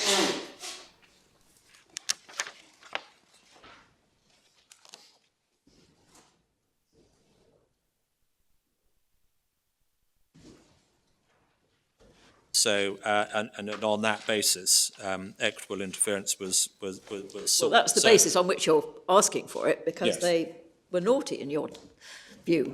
But that's not quite the same as saying that the protocol creates a direct right of action by you against the insurer. But the sentence I just read you would be having to do quite a lot of work. It would it not? In Yes. order to produce that result. But having said All right, that, we keep an open mind about everything, really. well, I'm grateful for that. We are obviously working to put in front of you a range of different alternative solutions, one of which is the Court of Appeal's own one, which is the safeguard under the protocol.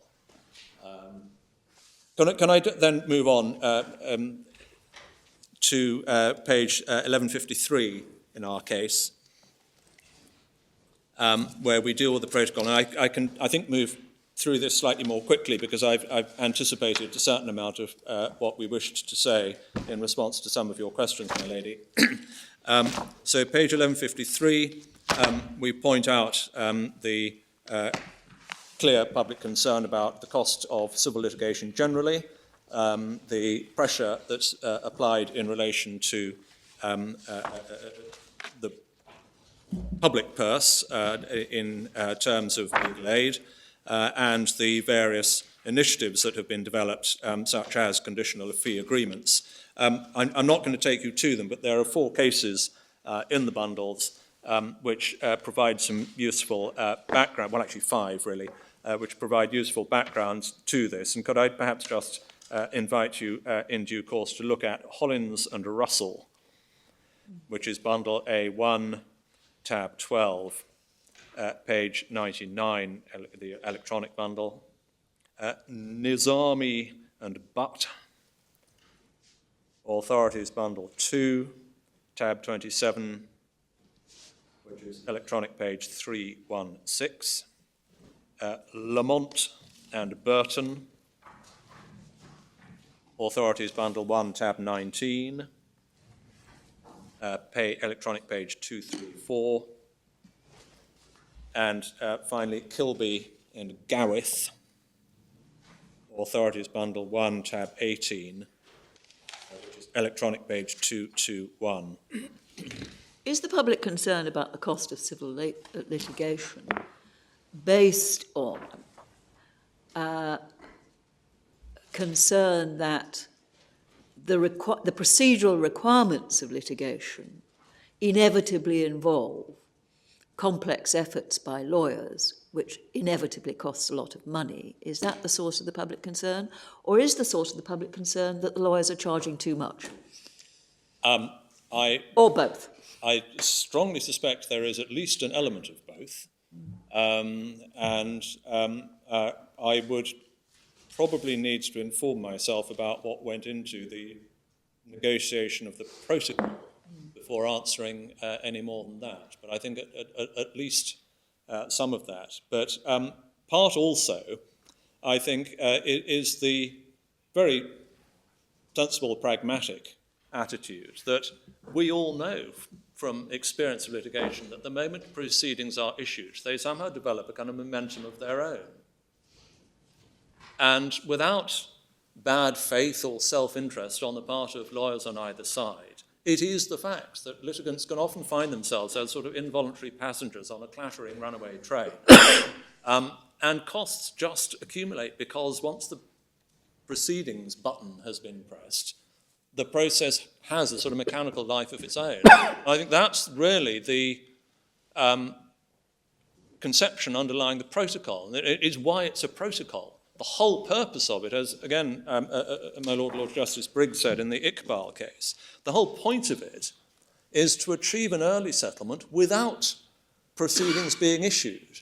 Now, paradoxically, in order to do that, it's got to produce something that almost looks like litigation, because you have to produce a claims notification form with a statement of truth on it.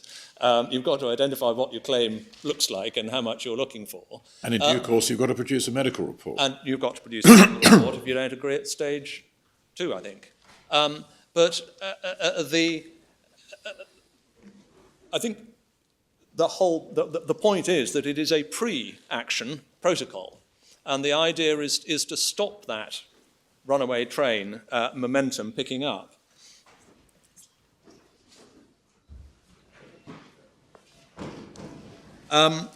So just moving on then, page 1154 of our case, we discussed the protocol and its importance, and we quote the JC&A Solicitors and Iqbal case, in paragraph 40, where my Lord Briggs, as he then wasn't, describes the protocol as a clear, detailed and precise code negotiated between sophisticated stakeholder groups under the auspices of the Civil Justice Council. Just as a footnote point, my learned friend was saying yesterday that various reforms and changes are being introduced, and these kinds of claims may in future be assigned to the small claims court, in which no costs would be recoverable. Well, that is interesting but of no relevance, because the exercise of the equitable jurisdiction must clearly be undertaken by reference to the circumstances as they obtained at the time of the relevant conduct. And the relevant conduct is in 2012 in this case. The fact is that the protocol was in play at that stage, and it informed, in our submission, the relevant expression of the public interest. And the vice with which we are dealing is that the insurers were deliberately thwarting that process. We point out in paragraph 41 the features of the regime, and I think you're probably already sufficiently familiar with those for us not to need to dwell on the various stages, but we would just emphasize the point on page 1155 at the bottom of 1155, paragraph 41.5. The aim of the protocol is identified in paragraph 3.1 as being to ensure that the defendant, and that is the defendant, perhaps surprisingly, but significantly, the defendant is defined. It's a defined term. It means the insurer. It doesn't mean the careless driver. It means the insurer, unless the context otherwise states.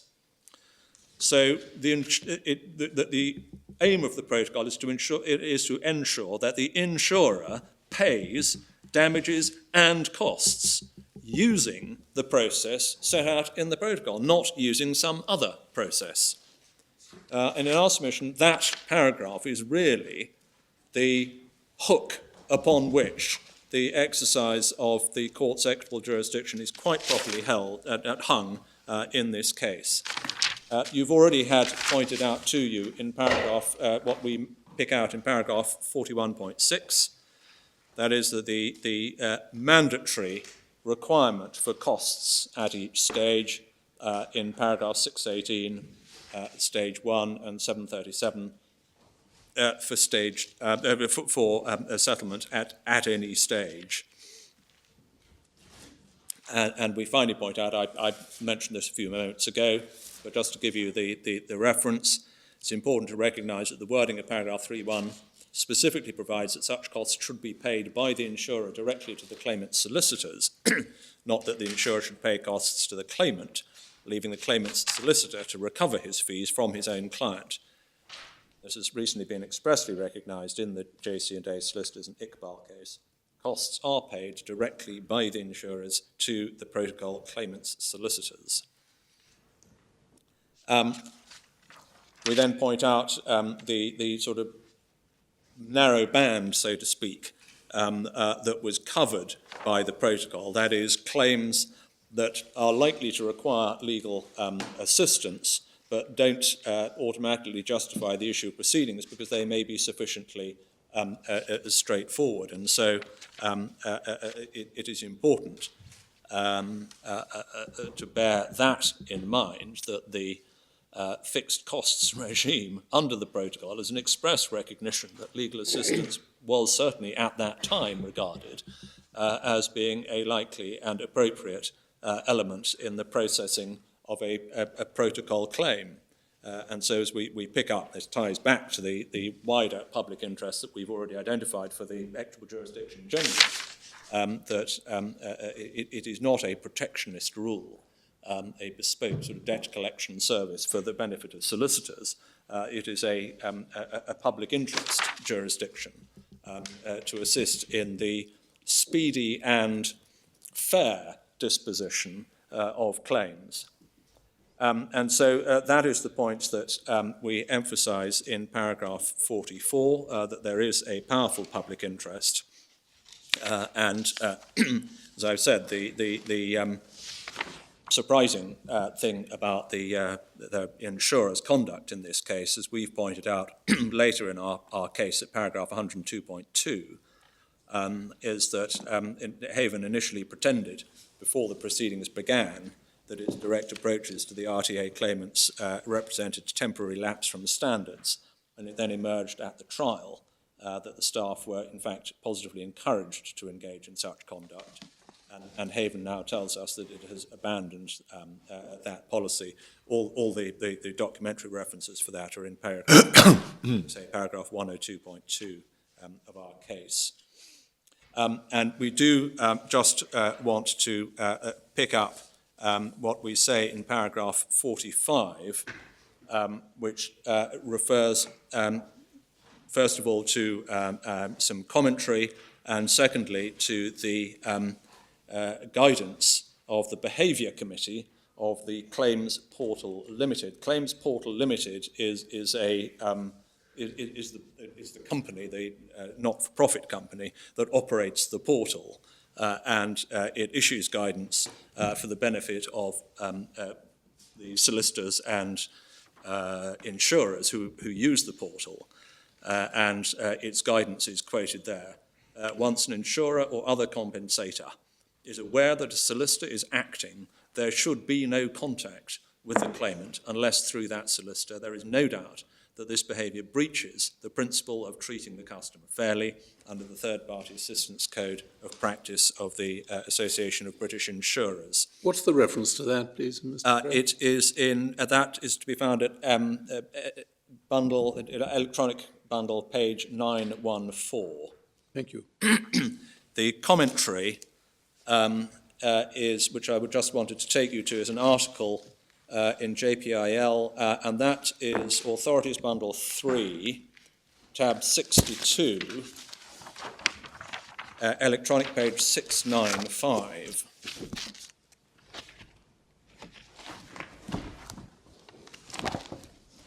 And having, for the first 2.5 pages, described the circumstances and the nature of the decision of the Court of Appeal.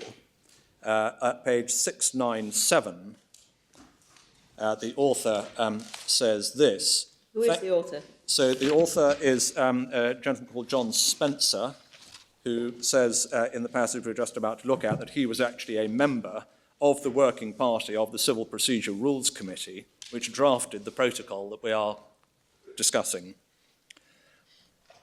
He says, thankfully, the Court of Appeal judgment in this case clarifies the legal position. The principle in Carnes applies in situations of implied as well as express notice, rightly protecting a solicitor's claim on funds recovered. A base principle, we are told, established for fully 2 centuries. Specifically, once parties enter the pre-action protocol for low-value personal injury claims in road traffic accidents, which is not mandatory, the protocol governs in significant detail the behaviour expected of participating parties. Specifically, it stipulates the various obligations to pay the claimant's representatives' costs. The insurer behaviour in this case is astounding. It was clearly calculated to deny the claimant's solicitor their costs while using the protocol to negotiate directly with the claimant's representative's client. The decision at first instance was therefore a surprise and appropriately overturned by the Court of Appeal. I was a member of the working party of the Civil Procedure Rules Committee which drafted the low-value protocols, including the relevant protocol in this case. Quite often, members of the working group would state that this or that potential loophole would surely never be pursued. This case is an object lesson of the fact that if there is a potential loophole, somebody, somewhere, sometime will seek to go through it. Claims Portal Limited's Behaviour Committee considered the issue. Its guidance last updated according to its website on 6th of February 2013. He says, and well before the relevant conduct in this case. That is incorrect just as a matter of chronology on that update, because the relevant conduct was 2012, so one can notionally draw a line through that. But in any event, the guidance made clear that once an insurer, and you've seen that already. So our submission is that although obviously you are not in any sense bound by the views of one of the draftsmen, nor are you bound by the views of the Law Society, but the one thing that one can say in this case is that you will not have missed the fact that the Association of British Insurers has not asked to intervene in support of Haven's conduct. You have only the Law Society's intervention, broadly in support of Gavin Edmondson's position, and the only commentary of any detailed analysis by an informed commentator described Haven's conduct as astounding. Can I then deal, now that we've done all that, I think that we will move considerably more quickly through the substantive issues that arise. So we can go to page 1158 of our case, where we deal with issue 1. Did Edmondson have an enforceable claim for costs against the RTA claimants in respect of which it could assert a lien?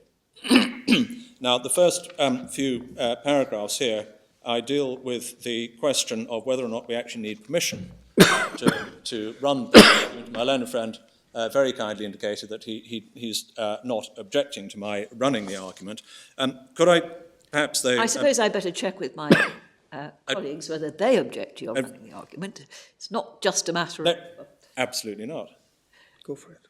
Sorry? Go for it, I think, is from my That's the right. kind of encouragement I like. It would be very unlikely for us to, but nevertheless, it is our decision. I just thought I'd better check. I'm very grateful. Having said that, could I just mention, it isn't the first time I have experienced some sort of sparring between appellant and respondent on this kind of point. And although it doesn't sort of need to be decided because there isn't a dispute about it, if whatever the outcome on the substantive issues, it might assist practitioners if we did get a ruling which assists us on Rule 25.1 of the Supreme Court rules, which in our submission are entirely clear, so I'm not sure why they should be open to debate, but... Mr. Crowe, you're not cross-appealing at all. No. You're seeking to uphold the judgment that you've obtained on a ground other than that identified in the judgment. And speaking for myself, you certainly never needed permission. I'm grateful. Well, I won't spend any longer on it. So we can move on to the substance of the argument, which we pick up at 1160 in the bundle. The two stages in the discussion are, first of all, whether the client care letter is a contractual document at all, and secondly, if it is part of the contract, what effect it has in terms of the contractual relations between the parties. So far as the first is concerned, we entirely acknowledge my learned friend's point when he said that on the facts of these cases, the client care letter was sent to the client at the same time as the CFA and the Law Society's terms. If you collectively consider that to be the answer to the question, whether it is a contractual document, simply because, as a matter of timing, it was sent to the client at the same time, then obviously that is the answer. But our submission is, and I can make it quite lightly because the point has been fully developed in writing, and I don't really have anything to add. I just wanted to take you to the documents. Is the client care letter a bespoke document for Gavin Edmondson, or is it in a standard form? Can I just take instructions on that?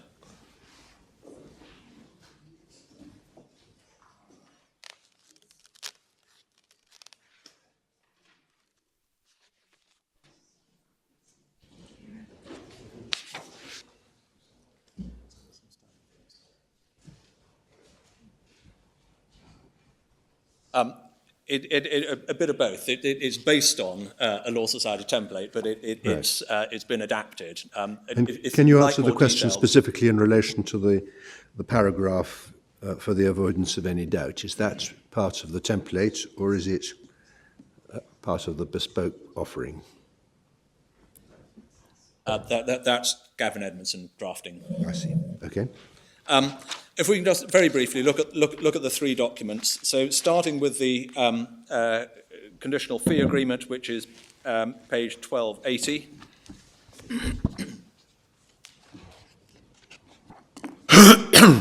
You'll see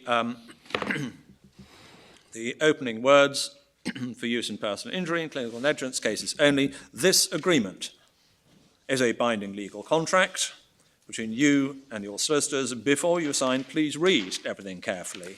This agreement must be read in conjunction with the Law Society document, What You Need to Know About a CFA. So simply as a matter of clarity and form, what it is saying is that this document, read with the Law Society document, is the contract.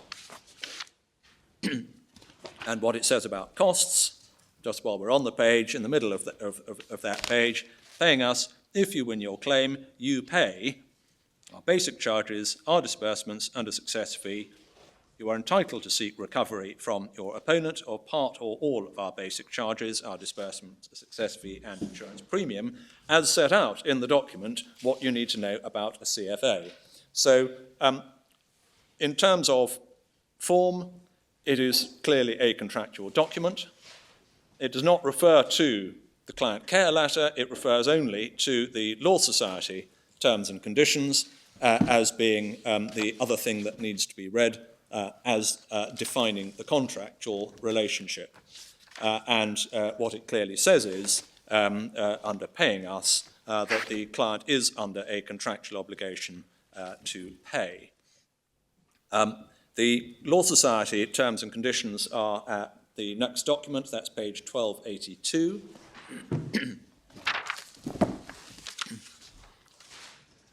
And you'll see it takes the form of questions and answers, but it is clearly a contractual document. It describes itself as an agreement throughout. And if we just walk quickly through the relevant provisions, what do I pay if I win? Win is a defined term. Win, you get that from page 1289. Win means your claim for damages is finally decided in your favour, whether by a court decision or an agreement to pay you damages, or in any way that you derive benefit from pursuing the claim. So what do I do? What do I pay if I derive a benefit from the claim? If you win your claim, you pay our basic charges, our disbursements, and a success fee. The amount of these is not based on or limited by the damages. You can claim from your opponent part or all of our basic charges, our disbursements, a success fee and insurance premium. So there is an exact match between the conditional fee agreement and the Law Society's terms and conditions.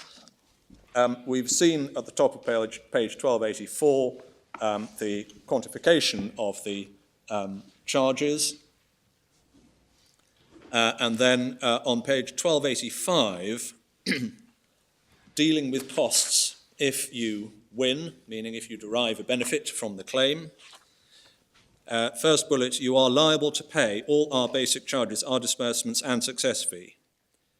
Second bullet, normally you can claim part or all of our basic charges, our disbursements, success fee and insurance premium from your opponent. Third, if we and your opponent cannot agree the amount, the court will decide how much you can recover. If the amount agreed or allowed by the court does not cover all our basic charges and our disbursements, then you pay the difference.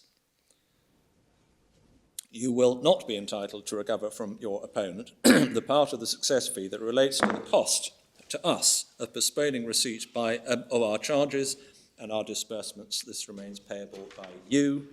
And then the only other clause that you will need to see is over the page 1286, which is the one that identified in the Court of Appeals judgment in the middle of the page, the italicized heading, if your opponents fail to pay. If your opponent does not pay any damages or charges owed to you, we have the right to take recovery action in your name to enforce a judgment, order or agreement. The charges of this action become part of the basic charges. Simply focusing on the question of what is the contract, in our submission, clearly the CFA and the Law Society's terms are expressed as and are the contractual terms. The letter is page 1276. And in our submission, it is clear that its function was intended to be different. It is not described as and isn't a contractual document. It is setting out the instructions from the client to the solicitor to make sure that the solicitor hasn't misunderstood, and it is setting out some advice from the solicitor to the client. So both of those proceed on the basis that a contract has already been made. And that is clear from the opening words. We write in respect of the above personal injury claim to confirm that we are happy to act on your behalf. It is the firm's policy to clearly set out the nature of our client's instructions at an early stage, as we take the view that it's a sensible way of proceeding. So clearly, the stated purpose of the letter is not to define the contractual relations between the parties, but in order to set out what the solicitor understands the client's instructions are, which is why the solicitor then says he thanks the client for his kind instructions in the matter and takes the opportunity of confirming the following. Then the instructions are summarised, advice. With a very curious date. Yes? Anyway, Very. yes. Very odd. I hadn't noticed that. I'm grateful. Yes, very well. Might affect the timescale that is then predicted. And then over the page, there is a heading, Costs. In this case, we have advised and you have elected to enter into a conditional fee agreement.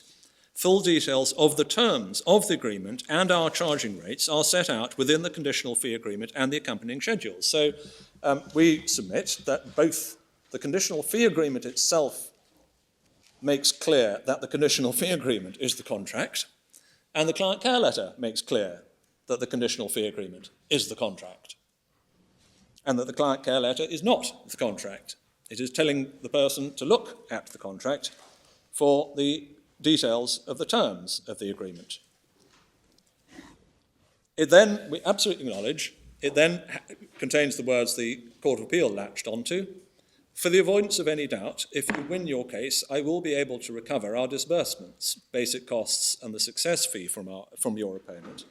You are responsible for our fees and expenses only to the extent that these are recovered from the losing side. This means that if you win, you pay nothing. Now, that might well have force by way of, for example, an estoppel, if the solicitor had sought to recover some sort of top-up above what had been recovered from a losing party. But it does not make this document the contract. That really is the beginning and end of our submission on that first point. Is the client care letter part of the contract? The second issue that needs to be addressed is, well, if the three documents should be read together as collectively embodying the contract, what is the overall effect of them? And so far as that is concerned, we would put by way of submission the points that were being put arguendo to my learned friend, which is that clearly what is being said is that there is a contractual liability for the costs, but it is not one that the solicitor will enforce beyond what is recovered from the losing party, the paying party. It is not saying that there is no contractual liability. And with respect, it's difficult to see how the Court of Appeal got where it got. If we could just look at paragraph 18 of the Court of Appeal's judgment, which is page 1223.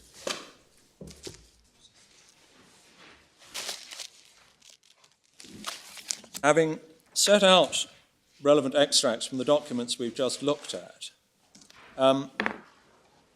Sorry, could you give me the page number again? I'm so sorry, it's 1223. Thank you. Yeah. Lord Justice Lloyd-Jones says this at paragraph 18. I agree with the judge that there is a tension between these two provisions. The former, and that is the CFA, contemplates that the claimants, when successful, would pay to their solicitors the charges and other sums referred to, and would then recover them from their opponent. The latter contemplates that upon success, the solicitor will recover such sums from the opponent. With respect, I'm not sure that that tension does exist if you take into account the passage in the Law Society's terms, which they then do quote, but after having made that comment, in paragraph 22, because it's in paragraph 22 of the judgment that his lordship then refers to the passage I read to you. If your opponent doesn't pay, we have the right to take recovery action in your name to enforce a judgment, order, or agreement. The tension, if there is a tension, is not between who gets to recover the costs, because read together, if you read all three documents together, it clearly contemplates that costs can be recovered against the insurer. The entitlement is the client's entitlement, but as a matter of mechanics, it'll be the solicitor that does the pursuing.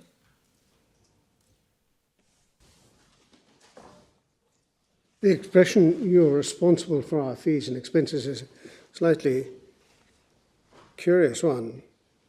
I mean, is what is intended to be conveyed there is that the client will cooperate in the recovery of costs to the extent that that is required of them? That I'm absolutely sure would be part of the package, yes, for sure.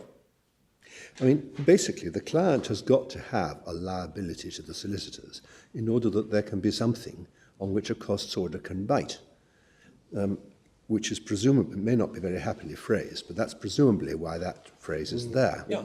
But that is perfectly consistent with the notion that that liability is only to be discharged to a stated extent and in a particular way. Yes, but that doesn't mean that there is no liability. If No.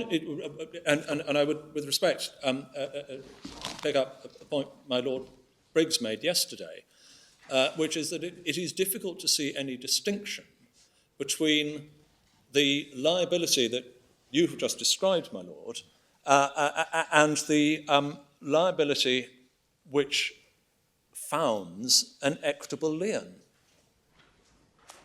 And it's very difficult to see where the Court of Appeal got to in the second half of paragraph 18, where they say the solicitor has no recourse against his client for fees.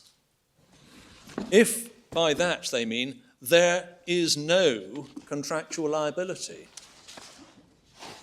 In practice, the solicitor may not recover. But what they seem to be saying, and they then pick it up in paragraph 30, if we look at page 1227,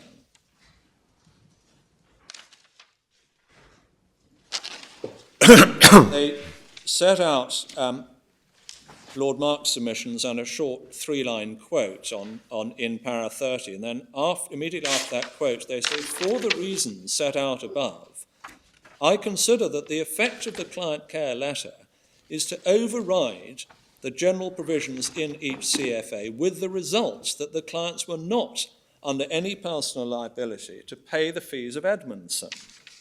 Now, in our submission, that is not, in fact, the correct analysis. There is a liability. It is only one that is going to be capable of discharge from an enforcement against the insurer, but that does not lead to the conclusion that there is a complete absence of contractual liability as between the client and the solicitor. So if what we are looking for in terms of triggering equity's jurisdiction to interfere, if what we're looking for is a contractual obligation as between client and solicitor, it is there.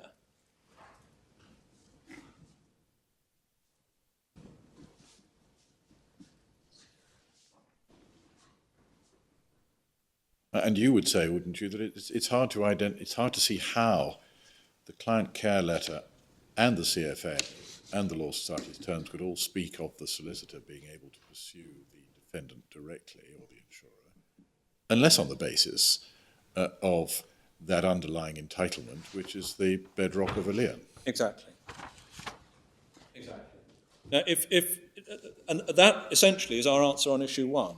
So we do say to that extent the Court of Appeal did get to the right result in terms of exercising the equitable jurisdiction, but it did so by an unnecessarily complex route because it misapprehended the nature of the relationship between the solicitor and the client. If you're with me on that, I don't need to win issue 2, which is the route that the Court of Appeal took to establish an entitlement. If we are with you on this point, it will in fact apply in substantially all cases of litigants in this position, unless the solicitors do something untoward in altering the standard form of either the CFA or the standard form of retainer letter. Yes. Or if they do, which is one of the other points I passed over, but we can mention now, or if they do what some of the case law discusses, which is actually themselves participate in the negotiation of a settlement which has the effect of waiving their entitlement to exercise a lien. But it's essentially only if the solicitors mess up that one needs the interesting equity about which you've been addressing us. It's only on the facts of this case if the insurer tries thwarting the aim of the protocol that one needs the equitable jurisdiction. He's not going to be able to do that if there's a clear contractual right to which even the narrowest view of a solicitor's equitable lien would apply. My lords, I'm entirely indifferent as to how we win. Well, any port in a storm, but you will understand that we may be concerned about it. I don't see with respect, why the court should be concerned about the breadth of the availability of the equitable jurisdiction. The fact that the equitable jurisdiction may, in principle, be widely available does not mean that it will be widely used.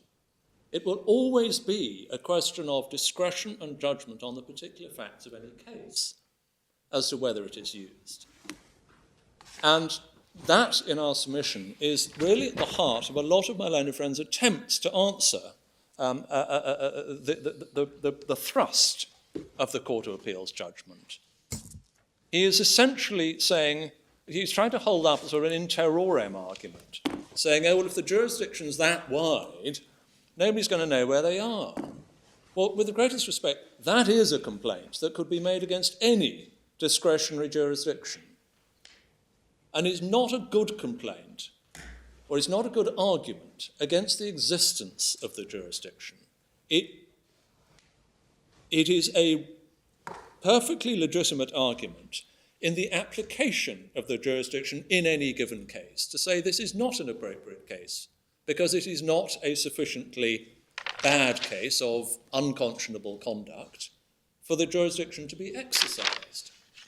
But this, as I say, is not a court of first instance considering whether or not to exercise the jurisdiction. You are answering a question at a much higher level of principle as to whether the jurisdiction exists at all, and you should not be timid about recognising the existence of a jurisdiction whose function is to discharge an extremely important public interest, principally in the interests of impecunious litigants or potential litigants. I suppose you might also say that recognition of the existence of the jurisdiction should operate to remove the need to have recourse to it on many occasions. And the fact that the jurisdiction exists and will, as all your judgments are, be publicised and recognised in the professions to which or industries to which they apply, the existence of the jurisdiction will, the recognition of its existence, is likely to have a salutary effect on discouraging insurers from adopting the astonishing tactics of these insurers in future. And that in itself will have a beneficial impact, because it will protect the integrity of fixed costs regimes such as this protocol. Issue 2. Just before we get there, Yeah. Is there an analogy between what the Court of Appeal here described as a sort of non-recourse arrangement and a limited recourse loan, where I make you a loan of, say, £1 million, and you give me security, and I agree to limit my recoveries to what I can get by the enforcement of the security? You couldn't turn round and say to me, well, the security is invalid because you've limited your recourse against me personally merely to what you get out of the security. Yes. I mean, is that a analogy that works? Standing here, immediate reaction is absolutely yes. I hadn't thought of it, and we will think further. But yeah, that seems absolutely. Analogies don't always help. Well, the distinctive feature of that analogy is that it's an agreement about how a potentially larger liability is going to be satisfied rather than an agreement about its existence, which is what makes it analogous to the present case. At some stage, are you going to help us with Doesn't the... that beg the question? I'm sorry. So, Why does it beg the question? because the analogy that was just being postulated was involved a debate as to whether or not the liability does exist in the first place, and the liability is £1 million plus interest. Yes. But the agreement is that is only actually going to be enforced to the extent that it can be enforced out of the security. Yes. And the reason why that is said to be an analogy is that the correct interpretation of this package of documents is that there is a liability between the client and the solicitor, but the solicitor is agreeing that that liability will only be discharged out of recoveries from the insurer. Exactly. Or putting it in 3 sentences, you agree to be responsible for my stated fees, costs, success fees and disbursements. That gives me a right to go against the defendant in certain circumstances, and I will limit myself to what I can get by the exercise of that right. I'm against you for any balance.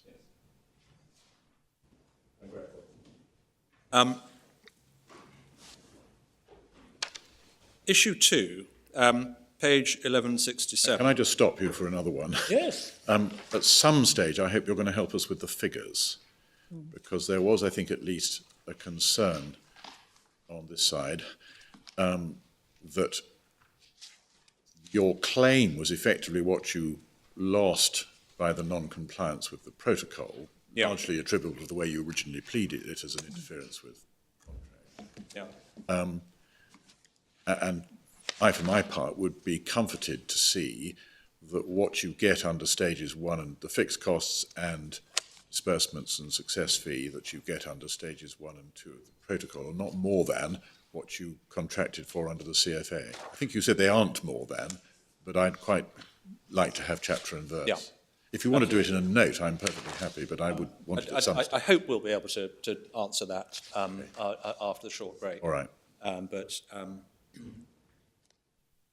there are any other points, I can move on to issue 2, which is the arguments in support of the analysis in the Court of Appeal judgment, namely that Edmondson, the solicitors, had a legal entitlement to recover fixed costs or under the protocol scheme. In the course of the exchanges we've been having this morning, I think I probably anticipated quite a lot of what I would have been saying under this, but just to sort of put it in order so that it takes hopefully some shape in your minds. At paragraph 70, we list the elements that we say go into supporting an analysis that the protocol itself confers a right. Although, in fact, it may be convenient just to remind ourselves exactly what the Court of Appeal, for embarking on this, just to remind ourselves of what the Court of Appeal said immediately after the passage we were just looking at. So back to page 1227. We just looked at the passage towards the end of para 30, where they say the result that the claimants were not under any personal liability to pay fees. Rather, Edmondson has limited its fees to what may be recovered from the defendants in the underlying proceedings. That may be the analysis we're just talking about. The trouble is it's so condensed it's difficult to know exactly what they mean. In these circumstances, Edmondson would not have a lien over assets received on its client account because there is no underlying liability of the clients to Edmondson for the lien to protect. Well, that plainly isn't consistent with the analysis that has just been offered, and indeed is not now consistent with what my learned friend said. You may recall that my learned friend opened first thing yesterday saying that there would not be a lien. About an hour later, under pressure of questions, he accepted that if there was a recovery by the solicitors, there would be a retaining lien in relation to costs. So my learned friend does have to face up to the fact that his own analysis now recognises that. In any event, going back to what the Court of Appeal say, having said that there isn't a contractual liability and therefore would not be a lien, a properly so-called common law lien, the Court of Appeal then said this is not the end of the matter, however. While Edmondson has no right to recover fees from its clients, I consider that in the normal course of events, Edmondson would have an entitlement to recover the fixed costs and other sums payable under the protocol scheme. This is either an entitlement in Edmondson itself, or alternatively, in the light of the contractual arrangement between Edmondson and its clients referred to at para 22 above, that's the sort of the subrogation point, an entitlement to bring proceedings in the name of the clients to recover these sums. In either case, Edmondson has an interest which equity can protect. So it's those 2 points, an entitlement in Edmondson itself under the protocol, or alternatively, a subrogated right on the part of Edmondson to pursue the insurer on behalf of its clients. And so it's that analysis that we're seeking to vindicate in this part of our case if we need to. As we say in paragraph 70, we simply list out the elements that we say go into supporting the Court of Appeal's analysis. And we say that the very fact that the protocol is not mandatory is in fact a powerful argument in support of this analysis, because proceeding under the protocol, being a matter of election, lends significance to the choice to proceed under the protocol. Because you don't have to do it, you are agreeing essentially to sign up to the rules of a particular game. Well, at 70.2, you say, by sending an electronic acknowledgement, the insurer is making an election to adhere to the terms of the protocol. Yes. Speaking for myself, I find that rather a difficult submission, Mr. Crowe. I would have thought that the acknowledgement is an election to adhere to the terms of the protocol for the time being. Yes. And the other point, and it may be convenient to deal with it now in answer to that, is that the protocol itself contains express provisions for it to cease to apply. So, for example, in paragraph, I think it's paragraph 615 of the protocol, the claim will no longer continue under this protocol where the defendant, within the period in paragraph 611 or 613, does 1, 2, 3, or 4. And similarly, in paragraph 732, the claim will no longer continue under this protocol where the defendant gives notice to the claimant within the initial consideration period that A or B. Could I have a page number?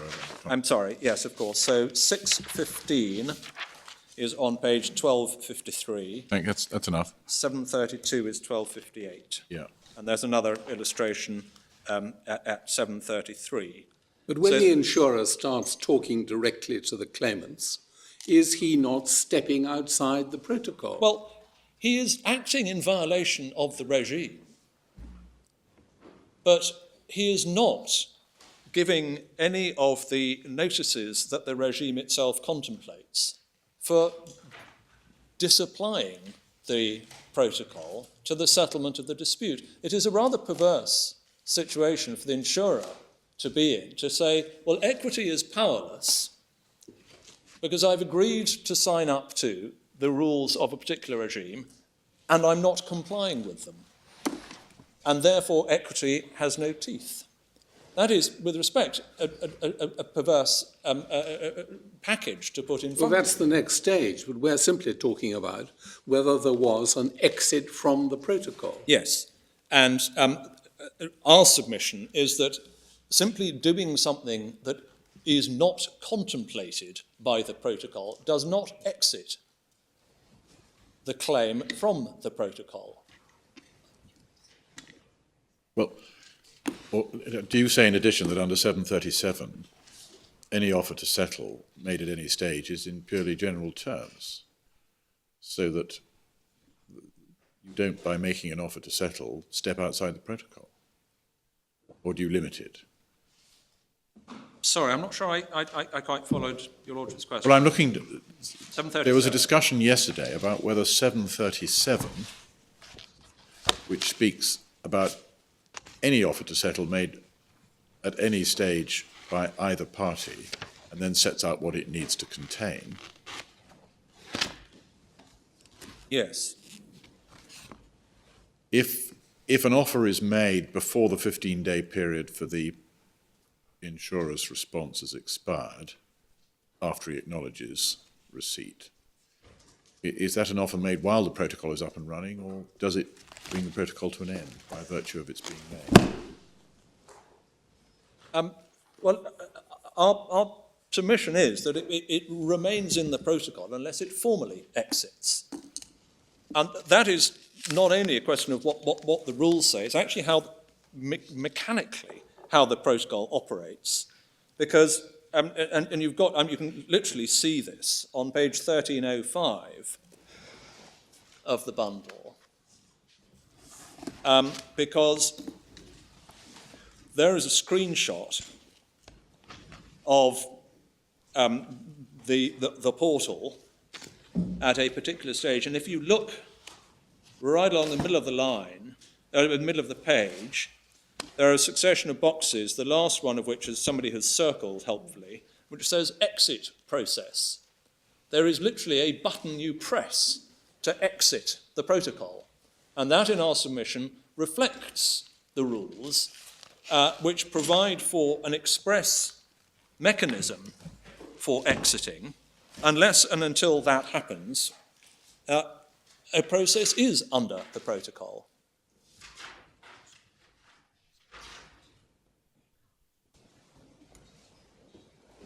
And I'm helpfully reminded that the value of that is that by pressing that button, because claimant solicitors and insurers are the parties to the dialogue on the portal, pressing that button is notification to the claimant solicitor that the claim is coming out of the protocol.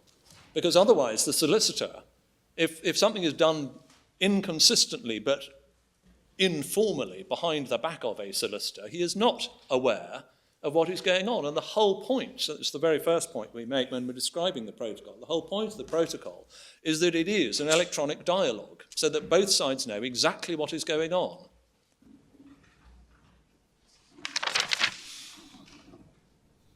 And I'm also reminded that under Rule 511, paragraph 511, that there's a sort of an extra layer of formality, so to speak, in the sense that once a claim has come out of the protocol, it cannot subsequently re-enter the process. That's Rule 5.11 on page 1251. So in our submission, it is not correct to say, as Haven would wish, that simply doing something that is inconsistent with the protocol de facto takes it out of the process. Both the rules and the way in which the protocol has been embodied in the portal, in the internet portal, make that entirely clear. Does it matter whether this settlement was reached in the protocol or out of the protocol? I think it might.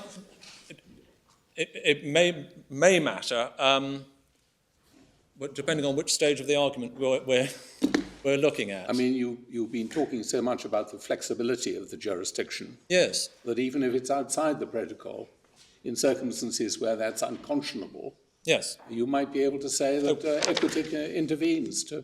Absolutely. If we're talking about that stage of the process as to whether equity cares whether the settlement was in or out, absolutely right.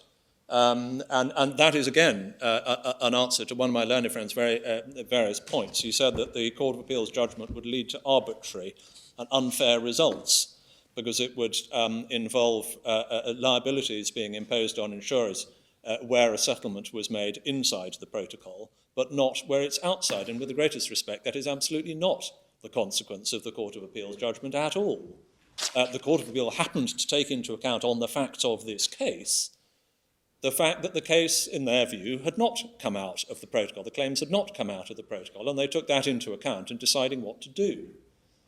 But the Court of Appeal was not laying down its own code as to how the equitable jurisdiction should be exercised, and it absolutely was not saying that in all cases where the settlement is made in relation to a claim within the protocol, there will be equitable intervention. But if you manage to get out of it, there will never be. Equity is never that dogmatic. So with those elements in mind, we say in paragraph 71 of our case, so going back to page 1168, we say in paragraph 71 that the optional nature of not joining or not joining the protocol and the formal requirements for exiting combine to produce an analysis under which an insurer agreeing to participate in a claim being processed under the protocol does constitute a contract made by conduct. And if we say in paragraph 71.1, if the contract is regarded as being made between the insurer and the claimant's solicitor, that would provide a legal basis for what the Court of Appeal described as an entitlement in Edmondson itself. And if in the alternative, if the contract is regarded as being made with the claimant, that would provide a legal basis for Edmondson's entitlement, as the Court of Appeal said, entitlement to bring proceedings in the name of the client to recover these sums because of the subrogation clause, which we've already looked at. The third alternative, just to add it in there, although it's not the one that we have espoused, but just to note, the Law Society's interventions postulates a tripartite agreement, and you get that from paragraph 6 of their submissions, page 1185, and paragraph 36 of their submissions, paragraph 1193. My lady, I'm about to turn to Haven's arguments in answer. I could spend a minute on that or start it clean after the break. I'm entirely in your hands. Well, you seem to be going quite well in terms of time. I'm certainly not going to use all of the 4 hours that I think was allocated to me. Well, I know I accused Lord Marks of being nearly at the end of his remarks when he was nowhere near the end of his remarks, but that's my fault, not his. But just judging on where you are in your written case, why don't we adjourn now and hear from you again at 2:00? Okay.